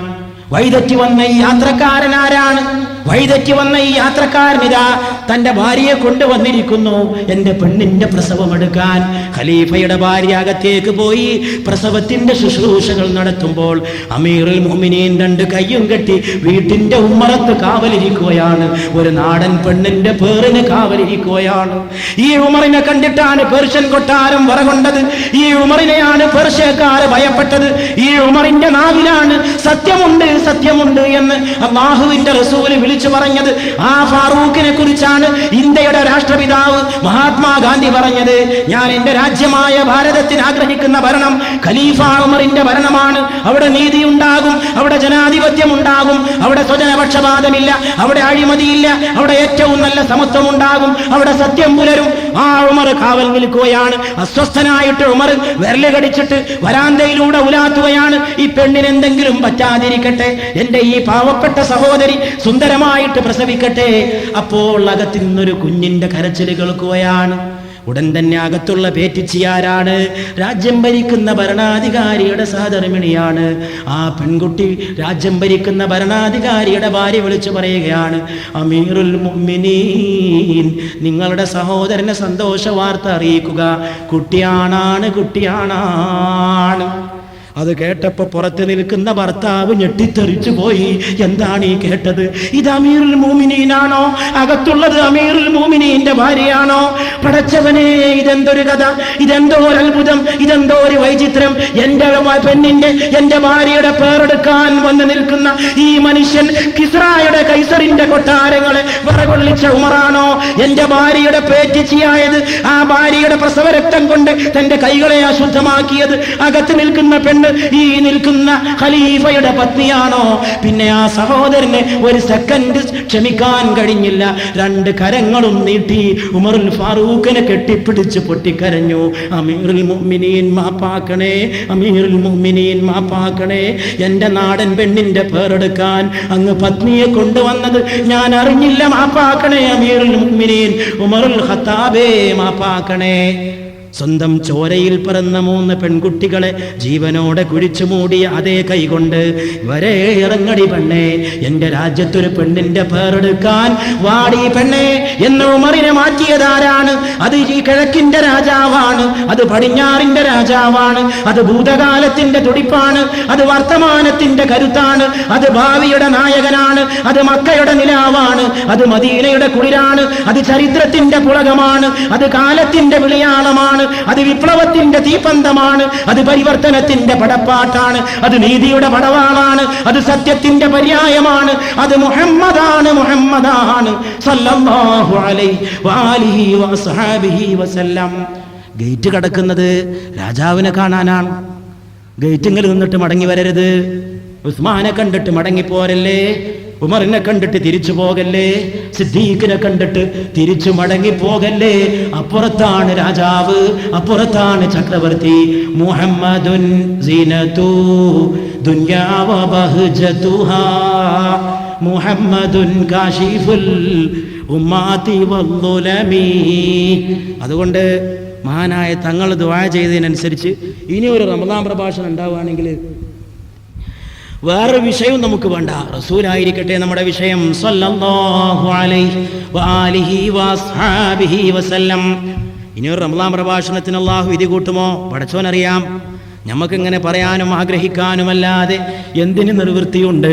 ഇന്നലെ കണ്ടവനെ ഇന്ന് കാണാത്ത ഈ ലോകത്ത് കഴിഞ്ഞ റമദാനിൽ നോമ്പ് തുറന്ന് കൈപിടിച്ച് സലാം ചൊല്ലി പിരിഞ്ഞവന്റെ കബറങ്ങ പോയിട്ട് ഇക്കൊല്ലം സലാം ചൊല്ലേണ്ടി വരുന്ന ഈ കാലത്ത് നോമ്പ് തുറക്കാൻ ക്ഷണിച്ച ആളെ ഇക്കൊല്ലം കബറിന്റെ അടിയിൽ പോയിട്ട് നോമ്പ് തുറന്നിട്ട് കൈ തുടച്ച് മടങ്ങുമ്പോൾ അസ്സലാമു അലൈക്കും എന്ന് ചൊല്ലിയ ആളോട് ഇക്കൊല്ലം റമദാനിൽ ചെന്നിട്ട് അസ്സലാമു അലൈക്കും യാ അഹ്ലദ്ദിയാറി മിനൽ മുഅ്മിനീൻ, ഖബറിൽ കിടക്കുന്ന മുഅ്മിനീങ്ങളെ നിങ്ങൾക്ക് സലാം എന്ന് ചൊല്ലേണ്ട അവസ്ഥയല്ലയോ റബ്ബുൽ ആലമീനെ നീ ഞങ്ങൾക്ക് തന്നത്? അതുകൊണ്ട് എങ്ങനെ ആഗ്രഹിക്കാൻ? പടച്ചവന്റെ കയ്യിലാണെല്ലാം കിടക്കുന്നത്. ഇസ്ലാമിന്റെ രണ്ടാം ഖലീഫയായ ഉമർ, ലോകത്ത് ചരിത്രത്തിന് നീതി പഠിപ്പിച്ച ഉമർ റളിയല്ലാഹു തആല അൻഹു, ഇന്നല്ലാഹ ജഅലൽ ഹഖ്ഖ അലാ ലിസാനി ഉമർ, അല്ലാഹു സുബ്ഹാനഹു വ തആല ഉമറിന്റെ നാവിൽ സത്യത്തെ നിക്ഷേപിച്ചിരിക്കുന്നുവെന്ന് മുഹമ്മദ് മുസ്തഫ സല്ലല്ലാഹു അലൈഹി വആലിഹി വസഹബിഹി വസല്ലം. സ്വലാത്ത് ചൊല്ലണമെന്ന് ഇനി വീണ്ടും പറയിപ്പിക്കരുന്ന ഒരു അപേക്ഷ. ലൗ കാന ബഅദി നബിയ്യൻ ലകാന ഉമർ ഇബ്നുൽ ഖത്താബ്, എനിക്ക് ശേഷം ഒരു നബി ഉണ്ടാകുമായിരുന്നെങ്കിൽ അത് ഉമർ ഇബ്നുൽ ഖത്താബ് ആകുമായിരുന്നുവെന്ന് സയ്യിദുനാ വ നബിയുനാ മുഹമ്മദുർ റസൂലുള്ളാഹ് സ്വല്ലല്ലാഹു അലൈഹി വസല്ലം. ഖാദിയാനിന്റെ അടവ് അതിലും പൊളിഞ്ഞ്, എനിക്ക് ശേഷം ഒരു നബി ഉണ്ടാകുമായിരുന്നെങ്കിൽ അത് ഉമർ ഇബ്നുൽ ഖത്താബ് ആകുമായിരുന്നു. വേറെ എത്രയോ ഹദീസുകളിൽ അന്ത്യപ്രവാചകൻ എന്ന് പറയുന്നു. എന്നിട്ടും മലപ്പുറം ജില്ലയുടെ മുഖ്യമൂലകളിൽ ചിലർക്ക് ഖാദിയാനിസത്തോട് താല്പര്യം. ഏതെങ്കിലും ഒരു മുതലാളി എവിടെയെങ്കിലും ഒരു വീടെടുക്കുക, ആ മുതലാളി പണം കൊടുക്കുക, എന്നിട്ട് ഖാദിയാനിസം പ്രചരിപ്പിക്കുക, കുഫ്ർ പ്രചരിപ്പിക്കുക. അല്ലാഹു സുബ്ഹാനഹു വ തആല മുഹമ്മദ് നബിക്ക് ശേഷം സല്ലല്ലാഹു അലൈഹി വസല്ലം മറ്റൊരാളെ പ്രവാചകനായി സ്വീകരിക്കുന്ന നിർഭാഗ്യത്തിൽ നിന്ന്, അധപ്പതനത്തിൽ നിന്ന്, അർത്ഥശൂന്യതയിൽ നിന്ന്, നാണക്കേടിൽ നിന്ന് അഭിമാനികളായ നമ്മളെ കാത്തുരക്ഷിക്കുമാറാകട്ടെ എന്ന് നമ്മൾ ദുആ ചെയ്യാം. മൗലാന സയ്യിദ് അബുൽ ഹസൻ അലി നദവി, ലോക മുസ്ലിം പണ്ഡിതൻ, കേരളത്തിലെ മുസ്ലിമീങ്ങളോട് പറയാൻ ഈ എളിയവനെ ഏൽപ്പിച്ച ഒരു വസിയത്ത് ഞാൻ ഈ വലിയ സദസ്സിൽ വെച്ച് നിർവഹിക്കുകയാണ്. മംഗലാപുരത്ത് വെച്ച് ഒരിക്കൽ മൗലാന അബുൽ ഹസൻ അലി നദവി സാഹിബ് എന്നോട് പറഞ്ഞു, കേരളത്തിന്റെ ചില മുക്കുമൂലകളിൽ ഖാദിയാനിസം പ്രചാരം നേടുന്നുണ്ട്. കിട്ടാവുന്ന സന്ദർഭങ്ങളിൽ അതിനെതിരെ ജനങ്ങൾക്ക് പറഞ്ഞു കൊടുക്കണം. ഖാദിയാനിസം കുഫ്റാണ് എന്ന് ആളുകളെ ബോധ്യപ്പെടുത്തണം. മറ്റുള്ള കുഫറിനേക്കാൾ അപകടമുള്ള കുഫറാണിത്. തൊപ്പിയിട്ട കുഫർ, താടി വെച്ച കുഫർ, പള്ളിയുണ്ടാക്കുന്ന കുഫർ, മിനാരമുണ്ടാക്കുന്ന കുഫർ, കുബ്ബയുണ്ടാക്കുന്ന കുഫർ, പെട്ടെന്ന് കണ്ടാൽ തിരിച്ചറിയാൻ പ്രയാസമുള്ള കുഫർ. അതുകൊണ്ട് സമുദായത്തെ ഈ കാര്യത്തിൽ ബോധവൽക്കരിക്കണം എന്ന് അദ്ദേഹം പറഞ്ഞത് ഞാൻ ഓർത്തു പോവുകയാണ്. അല്ലാഹു സുബ്ഹാനഹു വ തആല ആ അബദ്ധത്തിൽ നിന്ന് നമ്മളെ കാത്തു രക്ഷിക്കുമാറാകട്ടെ എന്ന് ഞാൻ എൻ്റെ സഹോദരന്മാരുടെ മുമ്പാകെ വിനയസമേതം പ്രാർത്ഥിക്കുകയാണ്. അതുകൊണ്ട് റസൂലുള്ളാഹി സ്വല്ലല്ലാഹു അലൈഹി വആലിഹി വഅസ്ഹാബിഹി വസല്ലമ ദുആ ചെയ്തു, ഞാനെങ്ങാൻ ഒരു നബിയെങ്ങാനും എൻ്റെ കാലശേഷം ഉണ്ടാകുമായിരുന്നുവെങ്കിൽ അത് മുഹമ്മദ് മുസ്തഫ സ്വല്ലല്ലാഹു അലൈഹി വസല്ലമക്ക് ശേഷം ഒരു നബിക്ക് സാധ്യതയുണ്ടാകുമായിരുന്നുവെങ്കിൽ അത് സയ്യിദുനാ ഉമർ ഇബ്നുൽ ഖത്താബ് റളിയല്ലാഹു തആല അൻഹു ആകുമായിരുന്നു. ഇനി ഇതിനേക്കാളും വലിയ ഒരു ബിരുദം, ഇതിനേക്കാളും വലിയ ഒരു അംഗീകാരം ഉമറിന് വേറെ വേണോ? എനിക്ക് ശേഷം അള്ളാഹു ഒരു നബിയെ അയക്കാൻ തീരുമാനിക്കുകയാണെങ്കിൽ അത് ഉമറാകുമായിരുന്നു. ഒരു നബിയാകാനുള്ള യോഗ്യത ഒക്കെ ഈ മനുഷ്യന് തികഞ്ഞിട്ടുണ്ട്. റളിയല്ലാഹു തആല അൻഹു. അവിടെ വെച്ച് അവസാനിപ്പിക്കണം ഉമർ റളിയല്ലാഹുവിനെ കുറിച്ചുള്ള എല്ലാ വർത്താനങ്ങളും. പിന്നൊന്നും പറയരുത്, എല്ലാം അവിടെ അവസാനിക്കണം. ഇത് ഗുളികയാണ്. എല്ലാ മരുന്നും കൂടിയും ആറ്റിക്കുറുക്കി ഉണ്ടാക്കിയ ഒറ്റമൂലിക. നബി തിരുമേനി സല്ലല്ലാഹു അലൈഹി വസല്ലം എന്തൊക്കെ ഉമർ ഇബ്നുൽ ഖത്താബ് റളിയല്ലാഹു തആല അൻഹുവിനെ കുറിച്ച് പറഞ്ഞിട്ടുണ്ടോ, ആ പറഞ്ഞതെല്ലാം കൂടി ആറ്റിക്കുറുക്കിയാൽ ഒരു ഗുളികയാകുമെങ്കിൽ അതാണ് ഈ ഗുളിക. ലൗ കാന ബഅദി നബിയ്യുൻ ലകാന ഉമർ ഇബ്നുൽ ഖത്താബ് റളിയല്ലാഹു അൻഹു. എനിക്ക് ശേഷം ഒരു നബി ഉണ്ടാകുമായിരുന്നുവെങ്കിൽ അത് ഉമർ ഇബ്നുൽ ഖത്താബ് ആകുമായിരുന്നു റളിയല്ലാഹു തആല അൻഹു. നബി എനിക്ക് ശേഷം നബി ഉണ്ടാവില്ല എന്ന് തിരിയാവുന്ന ഭാഷയിലൊക്കെ പറഞ്ഞു. എന്നിട്ടും ഓരോരുത്തർക്ക് നബിയാകാനുള്ള ഒരു കമ്പം. ലാ നബിയ്യ ബഅദി എന്ന് പറഞ്ഞു റസൂലുള്ളാഹി സ്വല്ലല്ലാഹു അലൈഹി വസല്ലം. എനിക്ക് ശേഷം നബിയല്ല. ഒരിക്കൽ മുസ്ലിം ചരിത്രത്തിൽ ഒരാളുണ്ടായി. ആളെ പേരെന്താണെന്നറിയോ? ലാ. എന്തിനാ ലാ ആയത്? ലാ നബിയ്യ ബഅദി, എനിക്ക് ശേഷമുള്ള നബി ലാ ആണ്. ഇന്ന് കേൾക്കുന്ന നബി ഇല്ല, ലാ എന്ന് പറഞ്ഞാൽ ഇല്ല എന്നാണ് അറബിയിൽ അർത്ഥം. മൂപ്പർക്ക് പേരിട്ടത് ലാ എന്നാണ്. ഞാൻ ലായാണ്, നബിയ്യ ബഅദി, അതാണ് എനിക്ക് ശേഷമുള്ള നബി. അങ്ങനെയുള്ള ആളുകളൊക്കെ ഈ സമൂഹത്തിൽ ഉണ്ടായിട്ടുണ്ട്. നമ്മൾ മിനിഞ്ഞാന്ന് ചർച്ച ചെയ്ത് മുസൈലിമത്തുൽ കദ്ദാബ്, അസ്വദുൽ അൻസി, സജാഹ്, അങ്ങനെയുള്ള കള്ളപ്രവാചകന്മാർ ഈ ലോകത്ത് വർദ്ധിച്ചു വരുന്നു. ഇന്നും അത് നടക്കുന്നു. എങ്ങനെ ഈ ഖാദിയാനിസം പ്രചരിക്കണം? ഞാൻ അത്ഭുതപ്പെടാറുണ്ട്. എങ്ങനെ ബുദ്ധിയുള്ള മനുഷ്യനെ ഖാദിയാനിയാവാൻ കിട്ടുക? അള്ളാഹുവിന്റെ റസൂൽ എന്ന് പറയുന്ന ഈ രാജാവിന് ശേഷം വേറെ നബി ഉണ്ടെന്ന് വിശ്വസിക്കാൻ ബുദ്ധിയുള്ളൊരു മനുഷ്യനെ കിട്ടുമോ? എന്നിട്ട് അതിനുണ്ട് ആള്. നമ്മൾ മിഞ്ഞാന്ന് പറഞ്ഞ മാതിരി നിരാശപ്പെടണ്ട. നബി സല്ലല്ലാഹു അലൈഹി വസല്ലം കണ്ണടച്ചതിന്റെ തൊട്ട് പിറകെ കള്ളപ്രവാചകനായ മുസൈലിമത്തിന് ആയിരക്കണക്കിന് ആളുകളെ കിട്ടിയെങ്കിൽ പിന്നെന്താ സ്ഥിതി?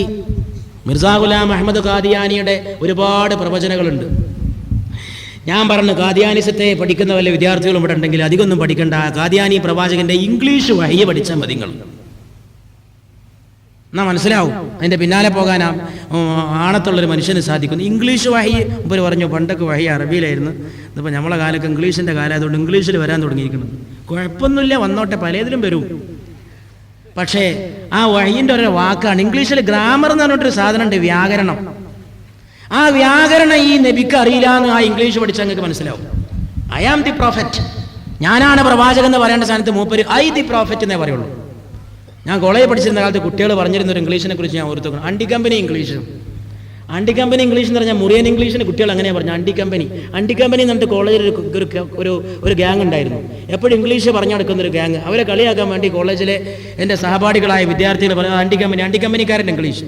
എന്താ, എപ്പോഴും ഇംഗ്ലീഷേ പറയുള്ളൂ, പക്ഷെ ഇംഗ്ലീഷ് അറിയില്ല, വ്യാകരണം അറിയില്ല, എങ്ങനെ പറയണമെന്നറിയില്ല. എന്നാലും ഇംഗ്ലീഷ് പറയാൻ ഒരു പ്രത്യേക ദുരഭിമാനം. അതായിരുന്നു മിർസാ ഗുലാം. ഐ ദി പ്രോഫറ്റ്, ഞാൻ പ്രവാചകൻ. ആം എന്നതിന്റെ അതിന്റെ കൂടെ പറഞ്ഞാലേ വാചകം പൂർത്തിയാവുമെന്ന് മനസ്സിലാക്കാൻ പോലും അദ്ദേഹത്തിന് സാധിച്ചിരുന്നില്ലത്രേ. അദ്ദേഹത്തിന് ഒരുപാട് പ്രവചനങ്ങളുണ്ട്, എല്ലാം പഴച്ചു. ഒരു പ്രവചനം മാത്രം പുലർന്നു. സത്യം പറയണല്ലോ, മിർസാ ഗുലാം അഹമ്മദിന്റെ ഒരു പ്രവചനം പുലർന്നു. അദ്ദേഹത്തിനെതിരെ ജീവിതകാലം മുഴുവൻ പടവെട്ടിയിരുന്നു ഇസ്ലാമിന്റെ ഒരു മഹാപണ്ഡിതനുണ്ടായിരുന്നു, മൗലാന സനാഉല്ലാഹ് അമൃതസരി റഹ്മത്തുള്ളാഹി അലൈഹി. മഹാപണ്ഡിതൻ. അദ്ദേഹത്തിന് ഉറുദുവിൽ ഒരു പത്രമൊക്കെ അദ്ദേഹം ഇറക്കിയിരുന്നു. ആ പത്രങ്ങൾ നമ്മളവിടെയൊക്കെ പഠിച്ചത്. എൻ്റെ വീട്ടിൽ അദ്ദേഹത്തിൻ്റെ ആ ഉറുദു പത്രത്തിൻ്റെ ഒരു 5-8 കെട്ടുകളുണ്ട് ഈ ഉയരത്തിൽ. എൻ്റെ പിതാവ് അന്ന് പഞ്ചാബിൽ നിന്ന് തപാലിൽ വരുത്തിയിട്ടത് വായിക്കാറുണ്ടായിരുന്നു. ഖാദിയാനിസത്തിനെതിരെ അത് ഞാൻ ഇന്നും ബൈൻഡ് ചെയ്ത് സൂക്ഷിച്ചു വെച്ചിട്ടുണ്ട്, ഒരു അമൂല്യ നിധിയായിട്ട്. മൗലാന സനാഉല്ലാഹ് അമൃതസരി റഹ്മത്തുള്ളാഹി അലൈഹി അദ്ദേഹം ഈ ഖാദിയാനിസത്തിനെതിരെ പടവെട്ടി. ഖാദിയാനിസത്തിനെതിരെ അദ്ദേഹത്തിന്റെ എതിർപ്പ് ശക്തിപ്പെട്ട് സഹിക്കാൻ വയ്യാതെ വന്നപ്പോ ഖാദിയാനി പ്രവാചകൻ പറഞ്ഞു, ഞാൻ പറയുന്നത് സത്യമാണെങ്കിൽ ഈ പറയുന്ന സനാഉല്ലാഹ് എന്ന പട്ടി, ഇയാളെ ഭാഷയൊക്കെ വളരെ മോശമായിരുന്നേ, ഒരു നബിന്റെ ഭാഷയാണിതേ. സനാഉല്ലാഹ് എന്നുള്ള പട്ടി, ഒരു മഹാപണ്ഡിതനെ അദ്ദേഹം വിളിച്ചാണ്. സനാഉല്ലാഹ് എന്ന പട്ടി പറയുന്നത് തെറ്റും ഞാൻ പറയുന്നത് ശരിയുമാണെങ്കിൽ എന്റെ ജീവിതകാലത്ത് തന്നെ ഈ സനാഉല്ലാഹ് ചത്തുപോകും. അതല്ല, അയാൾ പറയുന്നത് ശരിയും ഞാൻ പറയുന്നത് തെറ്റുവാണെങ്കിൽ അയാളുടെ ജീവിതകാലത്ത് തന്നെ ഞാൻ മരിച്ചു പോകും. അയാൾ പറഞ്ഞത് ശരിയാണെങ്കിൽ അയാൾ എനിക്ക് ശേഷം ജീവിക്കും എന്ന് പറഞ്ഞു. എല്ലാ പ്രവചനവും തെറ്റെങ്കിലും മിർസാ ഗുലാമിന്റെ ഈ പ്രവചനം സത്യമായിട്ട് പുലർന്നു. മിർസാ ഗുലാമിന്റെ കാലശേഷം ഒരുപാട് കാലം ഹസ്രത്ത് മൗലാന സനാഉല്ലാഹ് അമൃതസരി റഹ്മത്തുള്ളാഹി അലൈഹി, മഹാപണ്ഡിതൻ, ഖാദിയാനിസത്തിനെതിരെ പടവെട്ടിയ മഹാപണ്ഡിതൻ, അദ്ദേഹം ജീവിച്ചു എന്നാണ്. എനിക്കൊരാഗ്രഹമുണ്ട്, അല്ലാമാ ഇക്ബാൽ ഖാദിയാനിസത്തെ പറ്റിയൊരു 2 ലേഖനം എഴുതിയിട്ടുണ്ട്. അതൊന്ന് പരിഭാഷപ്പെടുത്തണമെന്ന് ആഗ്രഹമുണ്ട്, ഇൻഷാ അല്ലാഹ്. ഇക്ബാൽ ഇസ്ലാമിനെതിരെ വന്ന ഓരോ സംഗതിയെയും എതിരിട്ട ഇക്ബാൽ, ഇസ്ലാമിനെതിരെ വന്ന വെല്ലുവിളികളെ എതിരിട്ട ഇക്ബാൽ പണ്ഡിറ്റ് ജവഹർലാൽ നെഹ്റുവിന് നീണ്ട ഒരു കത്തെഴുതി. ആ കത്തൊരു ലേഖനമായിട്ട് മാറി. എന്താ കത്തിലെ വിഷയം എന്നറിയോ? ഖാദിയാനികളും മുസ്ലിങ്ങളും എന്ന് വിശ്വസിക്കരുത്. നെഹ്റു ഒരിക്കലൊരു പ്രസ്താവന ചെയ്തപ്പോൾ ഖാദിയാനികളും മുസ്ലിങ്ങളുടെ ഭാഗമാണ് എന്ന് തോന്നിപ്പിക്കുന്ന രീതിയിൽ പണ്ഡിറ്റ് ജവഹർലാൽ നെഹ്റു ഒരു പ്രസ്താവന ചെയ്തു. അതിന് മറുപടിയായിട്ട് അല്ലാമാ ഇക്ബാൽ ഒരു കത്തെഴുതി നെഹ്റുവിന്. എന്തടിസ്ഥാനത്തിലാണ് അവരങ്ങൾ മുസ്ലിങ്ങളായിട്ട് കണക്കാക്കുന്നത്? നിവൃത്തില്ല, കണക്കാക്കാൻ സാധ്യമല്ല എന്ന് പറഞ്ഞു. അത് മലയാളികൾക്ക് പരിഭാഷപ്പെടുത്തി അറിയിച്ചു കൊടുക്കേണ്ട ഒരു സാധനമാണ്. അത് ലഘുലേഖയായിട്ട് ഖാദിയാനിസം പ്രചരിക്കുന്ന സ്ഥലത്തൊക്കെ വിചരണം ചെയ്യണമെന്ന് വരെ എനിക്ക് അഭിപ്രായമാണ്. ഞാൻ ഈ കഴിഞ്ഞ ദിവസം പട്ടാമ്പിക്കടുത്തൊരു സ്ഥലത്ത് പോയപ്പോൾ അവിടെ ഖാദിയാനിസം പരക്കുകയാണ്. ചില ആൾക്കാർ മുസ്ലിം സമുദായത്തിൽ നിന്ന് ഖാദിയാനിസത്തിലേക്ക് പോവാണ്. അല്ലാഹു സുബ്ഹാനഹു വ തആല കുഫറിന്റെ കൂട്ടത്തിൽ നിന്ന് നമ്മെ കാത്തിരക്ഷിക്കുമാറാകട്ടെ. ഇത് അപകടകരമായ കുഫറാണ്. മൗലാന നദ്വി സാഹിബ് പറഞ്ഞ എത്ര ശരിയല്ലേ? മറ്റുള്ള കുഫറിനെ തിരിച്ചറിയും, ഈ കുഫറിനെ തിരിച്ചറിയില്ല. ഇത് പള്ളിയിൽ പോകണ കുഫറാൻ, ഇത് മിനാറുള്ള കുഫറാൻ, ഇത് കുബ്ബയുള്ള കുഫറാൻ, ഇത് തലയിൽ തൊപ്പി വെച്ച കുഫറാൻ, ഇത് താടിയുള്ള കുഫറാൻ. പെട്ടെന്ന് കണ്ടാ മുസ്ലിം വാങ്ങിക്കൊടുക്കേണ്ട നിസ്കാരമുണ്ട്, എല്ലാണ്ട് കണ്ടാൽ യാതൊരു വ്യത്യാസമില്ല. പക്ഷേ അകത്തേക്ക് കടന്നാൽ ഇരുട്ട് നിറഞ്ഞ കുഫറാൻ. അല്ലാഹു സുബ്ഹാനഹു വ തആല ഈമാൻ നശിപ്പിക്കുന്ന കുഫറിൽ നിന്ന് നമ്മെ കാത്തുരക്ഷിക്കുമാറാകട്ടെ. റസൂലുള്ളാഹി സ്വല്ലല്ലാഹു അലൈഹി വസല്ലം പറഞ്ഞു, എനിക്ക് ശേഷം ഒരു നബിയുണ്ടെങ്കിൽ അത് ഉമറാകുമായിരുന്നു. എനിക്ക് ശേഷം ഒരു നബി ഉണ്ടാകുമായിരുന്നുവെങ്കിൽ ലകാന ഉമർ ഇബ്നുൽ ഖത്താബ്, അത് ഉമർ ഇബ്നുൽ ഖത്താബ് റളിയല്ലാഹു അൻഹു ആകുമായിരുന്നു. ഉമർ റളിയല്ലാഹു തആല അൻഹുവിനെ നമ്മൾ ഓർക്കുന്നു. റസൂലുള്ളാഹി സ്വല്ലല്ലാഹു അലൈഹി വആലിഹി വഅസ്ഹാബിഹി വസല്ലമയുടെ സമൂഹത്തിലെ ഏറ്റവും വലിയ മുത്തായി, മുത്തുരത്നമായി നമ്മൾ ഓർക്കുകയാണ്. ഉമർ റളിയല്ലാഹു അൻഹുവിനെ കുറിച്ച് പറയുമ്പോൾ അവിടുത്തെ 2 കറാമത്തുകൾ എണ്ണി പറയാൻ ഞാൻ ഉദ്ദേശിക്കുന്നു. ഔലിയാക്കൾക്ക് കറാമത്തുണ്ട്, അമ്പിയാക്കൾക്ക് മുഅ്ജിസത്തുണ്ട്. എന്നാൽ ഔലിയാക്കളിൽ ഏറ്റവും മുമ്പന്മാർ റസൂലുള്ളാഹി സ്വല്ലല്ലാഹു അലൈഹി വആലിഹി വസഹബിഹി വസല്ലമയുടെ സഹാബത്താണ്. ഏത് വലിയ വലിയും എത്ര വലിയ വലിയും എത്ര ചെറിയ സഹാബിയുടെയും താഴെയാണ്. എത്ര വലിയ വലിയും എത്ര ചെറിയ സഹാബിയുടെയും താഴെയാണ്. ഒരിക്കൽ അബ്ദുല്ലാഹി ഇബ്നു മുബാറക് റളിയല്ലാഹു അൻഹുവിന്റെ സദസ്സിൽ ചെന്നിട്ട് ഒരാൾ ചോദിച്ചു, ഉമർ ഇബ്നു അബ്ദുൽ അസീസോ മഹാൻ അതോ മുആവിയയോ മഹാൻ? മുആവിയ സഹാബിയാണ്, ഉമർ ഇബ്നു അബ്ദുൽ അസീസ് സഹാബി അല്ലെങ്കിലും രണ്ടാമനായ ഉമർ എന്ന പേര് കൊണ്ട് പ്രസിദ്ധനാണ്, നീതിമാനാണ്, മഹാനായ ഖലീഫയാണ്, അങ്ങേയറ്റം ദീനിന് വേണ്ടി പ്രവർത്തിച്ച മഹാത്മാവാണ്. ആ ഉമർ ഇബ്നു അബ്ദുൽ അസീസോ മഹാൻ അതോ അമവിയ ഖലീഫയായ പക്ഷേ സഹാബിയായ ഉമർ മുആവിയത്ത് ഇബ്നു അബീ സുഫിയാനോ മഹാൻ? അബ്ദുല്ലാഹി ഇബ്നു മുബാറക് റളിയല്ലാഹു അൻഹു മറുപടി നൽകി, റസൂലുള്ളാഹി സ്വല്ലല്ലാഹു അലൈഹി വസല്ലമയുടെ കൂടെ യുദ്ധത്തിന് പോകുമ്പോൾ മുആവിയയുടെ മൂക്ക് ഒട്ടകത്തിന്റെ മൂക്കിൽ കയറിയ പൊടി. റസൂലുള്ളാഹിന്റെ കൂടെ യുദ്ധത്തിന് പോകുമ്പോൾ മുആവിയയുടെ ഒട്ടകത്തിന്റെ മൂക്കിന്റെ ദ്വാരത്തിൽ കയറിയ പൊടിയുണ്ടല്ലോ, ആ പൊടി പോലും ഉമർ ഇബ്നു അബ്ദുൽ അസീസിനേക്കാൾ മഹത്വമുള്ളതാണ്.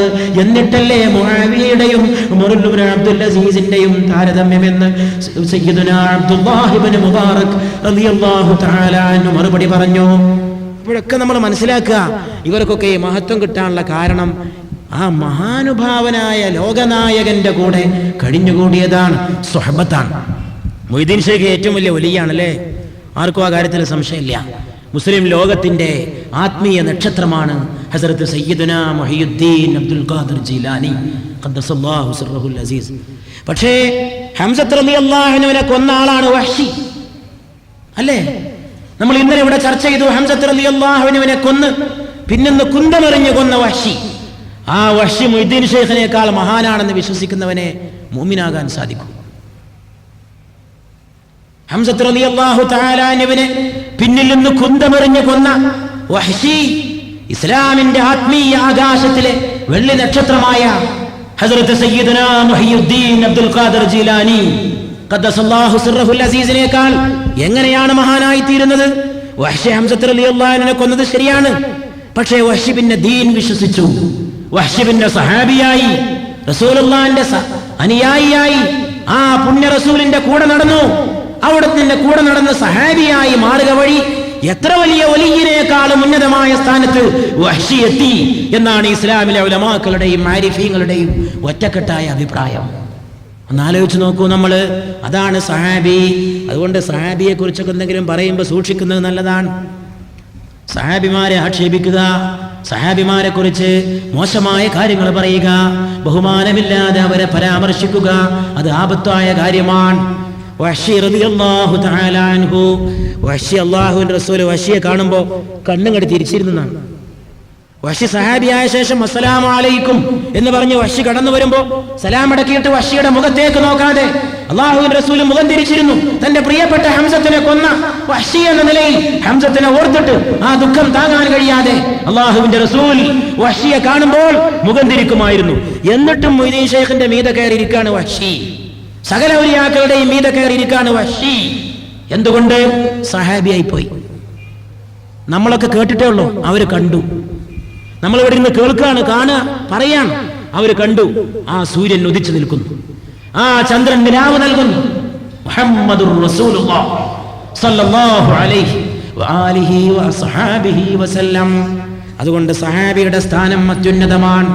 ഈ സഹാബികളാണ് ഔലിയാക്കളിൽ ഏറ്റവും മുമ്പന്മാർ. റളിയല്ലാഹു തആല അൻ കുല്ലി വാഹിദിൻ മിൻഹും അജ്മഈൻ. സഹാബികളെ ആക്ഷേപിച്ചുകൂടാ. ഉമർ റളിയല്ലാഹു തആല അൻഹു മദീനയിലെ പള്ളിയിലെ മിമ്പറിൽ കയറി ഒരു ദിവസം ഖുതുബ നിർവഹിച്ചുകൊണ്ടിരിക്കുകയാണ്. ഖുതുബ നിർവഹിച്ചുകൊണ്ടിരിക്കുമ്പോൾ പെട്ടെന്ന് ഉമർ റളിയല്ലാഹു തആല അൻഹു മിമ്പറിൽ നിന്ന് വിളിച്ചു പറയുന്നത് അവിടെ കൂടിയ ആളുകൾ കേൾക്കുകയാണ്. അൽ ജബൽ അൽ ജബൽ അൽ ജബൽ യാ സാരിയ, അൽ ജബൽ അൽ ജബൽ.